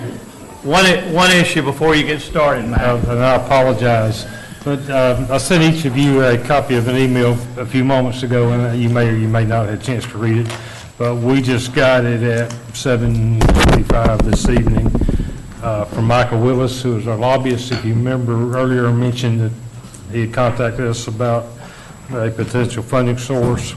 He has followed up with the Army Corps in a Section 206 program, which you may or may not be familiar with. I'm not real familiar with it. But the bottom line is there is a potential of the Army Corps funding a study of the bay with them paying the first $100,000 and the county working a 50-50 share beyond that. And it goes further to say that if they determine there is a viable project, the Corps will pay 65% of construction costs, and the county will be responsible for 35% match, which is where the restore dollars and the other funding that we're looking at would come in. And the only reason I bring it to your attention, it's there needs to be a letter signed by the chair authorizing them to move the process forward. If it's something you would be comfortable tonight saying that staff, along with legal, would review the documents, and if they are in order, have the chairman sign it, or we'll bring it back to you in 2 weeks in the next meeting for your consideration. I think time is of the essence. I make a motion, we do what you just said. Okay. Approve the chairman to sign it and staff to get it. Upon staff review and acknowledgement of the accuracy and approval, we'll have the chair sign it and move it forward. I make the motion. Second. Any discussion? Any discussion from the audience? All in favor, say aye. Aye. Thank you, Commissioners. We'll move that forward. Thank you for bringing it. Commissioners, we're now moving on to the planning items, but the first two items, I think Mac would probably like for me to handle, if that's all right.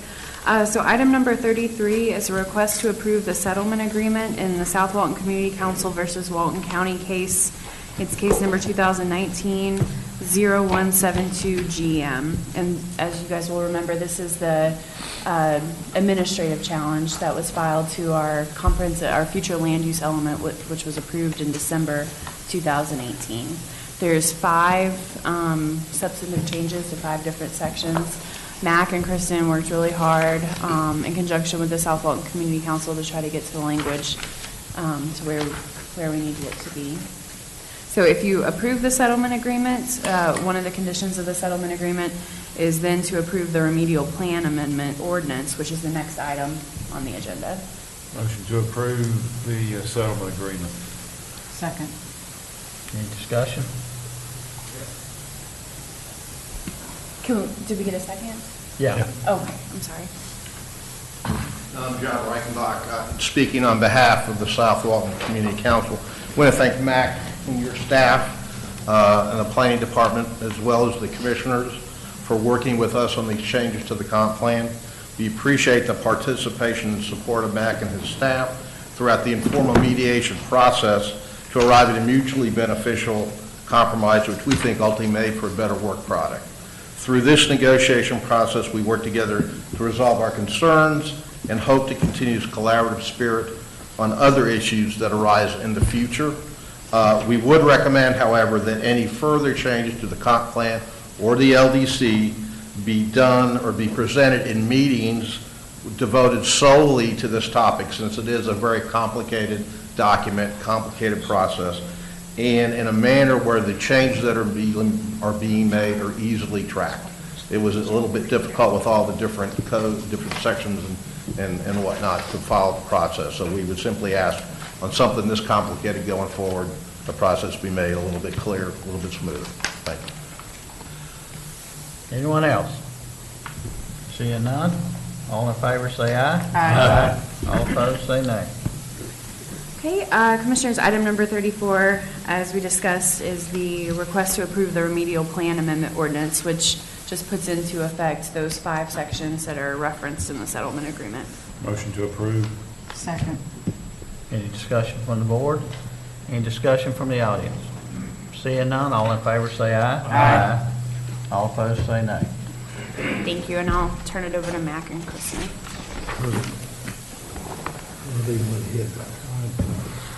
Thank you, Commissioners. Matt Carpenter for the Planning Department, CARPENTER. The next item for consideration is the Christ the King Episcopal Church Education Building Number 2 Small-Scale Amendment Request. This is a request to amend the future land use map and the official zoning district map as requested by the church. It was approved by the Technical Review Committee on December 5th, 2018. The project was approved by the Planning Commission March 14, 2019 with a 6-0 vote to recommend approval to the County Commission. And this project is located north on 393 from US 98. The proposed change is to go from conservation residential 2-to-1 to institutional.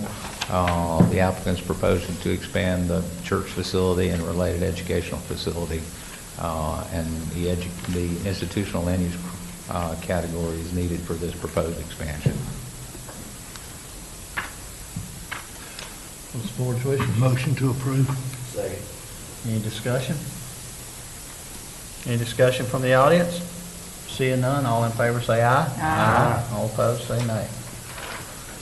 Thank you, Commissioners. The next item for your consideration is a Walton County item. This is the Miramar-Amalfi Regional Beach Access Small-Scale Amendment, proposing to change the zoning district map designation on 2.1 acres from coastal center to parks and recreation.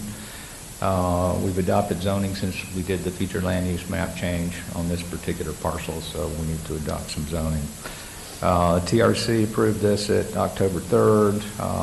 The Planning Commission approved it March 14 with a vote of 6-0, 2019, and it's now here for this board's consideration.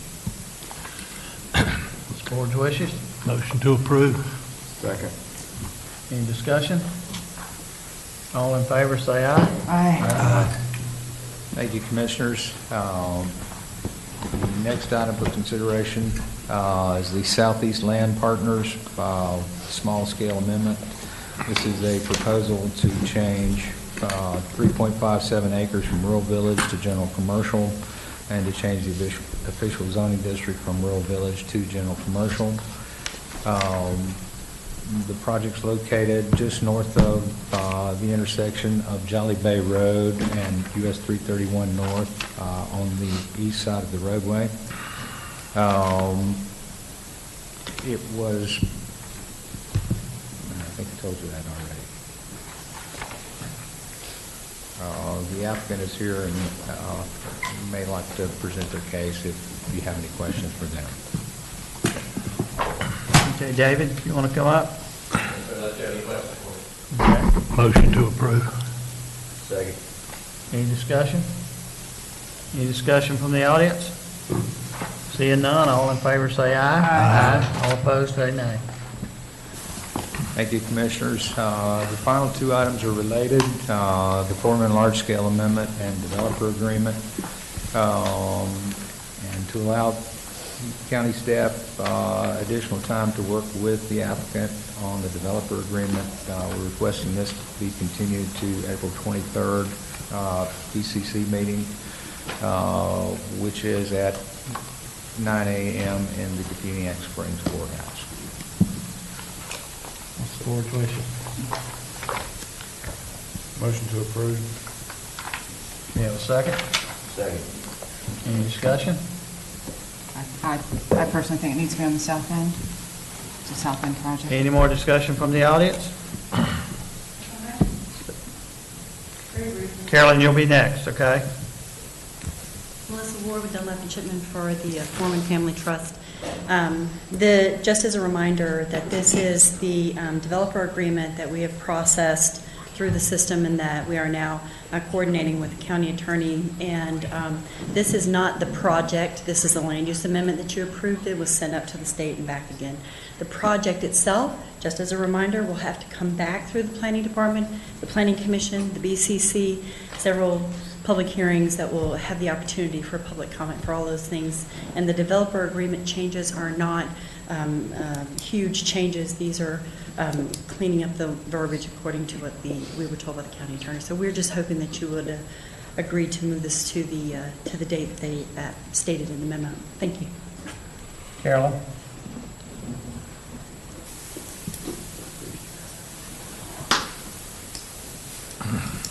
Thank you, Commissioners. Carolyn Zonia. Could you speak just a little louder, Carolyn, please? Thank you. You know, I appreciate the fact that the Foreman folks have been working hard on this. Some of us are also employed, and it's difficult for us to get to all these meetings. I personally have a lot of concerns. I went to the planning board and spoke there, and I've spoken once before here about this project. But, you know, I think that just out of respect, it would be nice for these things that are going to be controversial, where there's going to be people speaking, that it would be nice to have it in the South. And so that's my request. Thank you. Mr. Chairman. Go ahead. Mac, if I understand it correctly, if we move forward on the 24th in Defuniak, 23rd, excuse me, there's still going to be multiple opportunities for the public to talk about these projects as it progresses through the process. Yes, sir, at the development order stage, the next hearing will be final agency action on the land use, but not the project. The projects will have to come back through the Right. system. This is just the future land use map change and the zoning map change. We did have the planning commission hearing in this location, or at least in, I think we had that one in Freeport, but we have heard the transmittal hearing in South County. Okay. As this is a large scale. Anyone else? And we do our best to schedule these at the appropriate location, and ideally, we would have scheduled this one for the QJ meeting, which would have been on the Thursday of this week,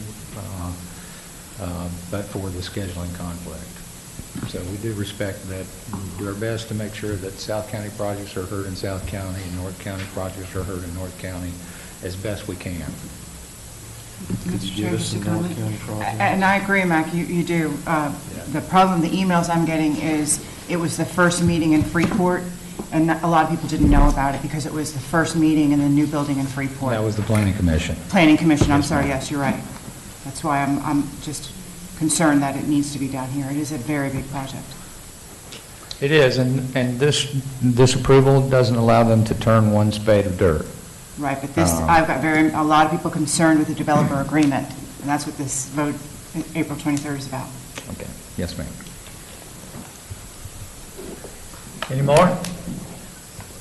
All in favor, say aye. Aye. All opposed? Nay. Motion passes 4-1. Mr. Chairman, that's all we have tonight. Stand adjourned. Stand adjourned. Motion to adjourn. Second. All those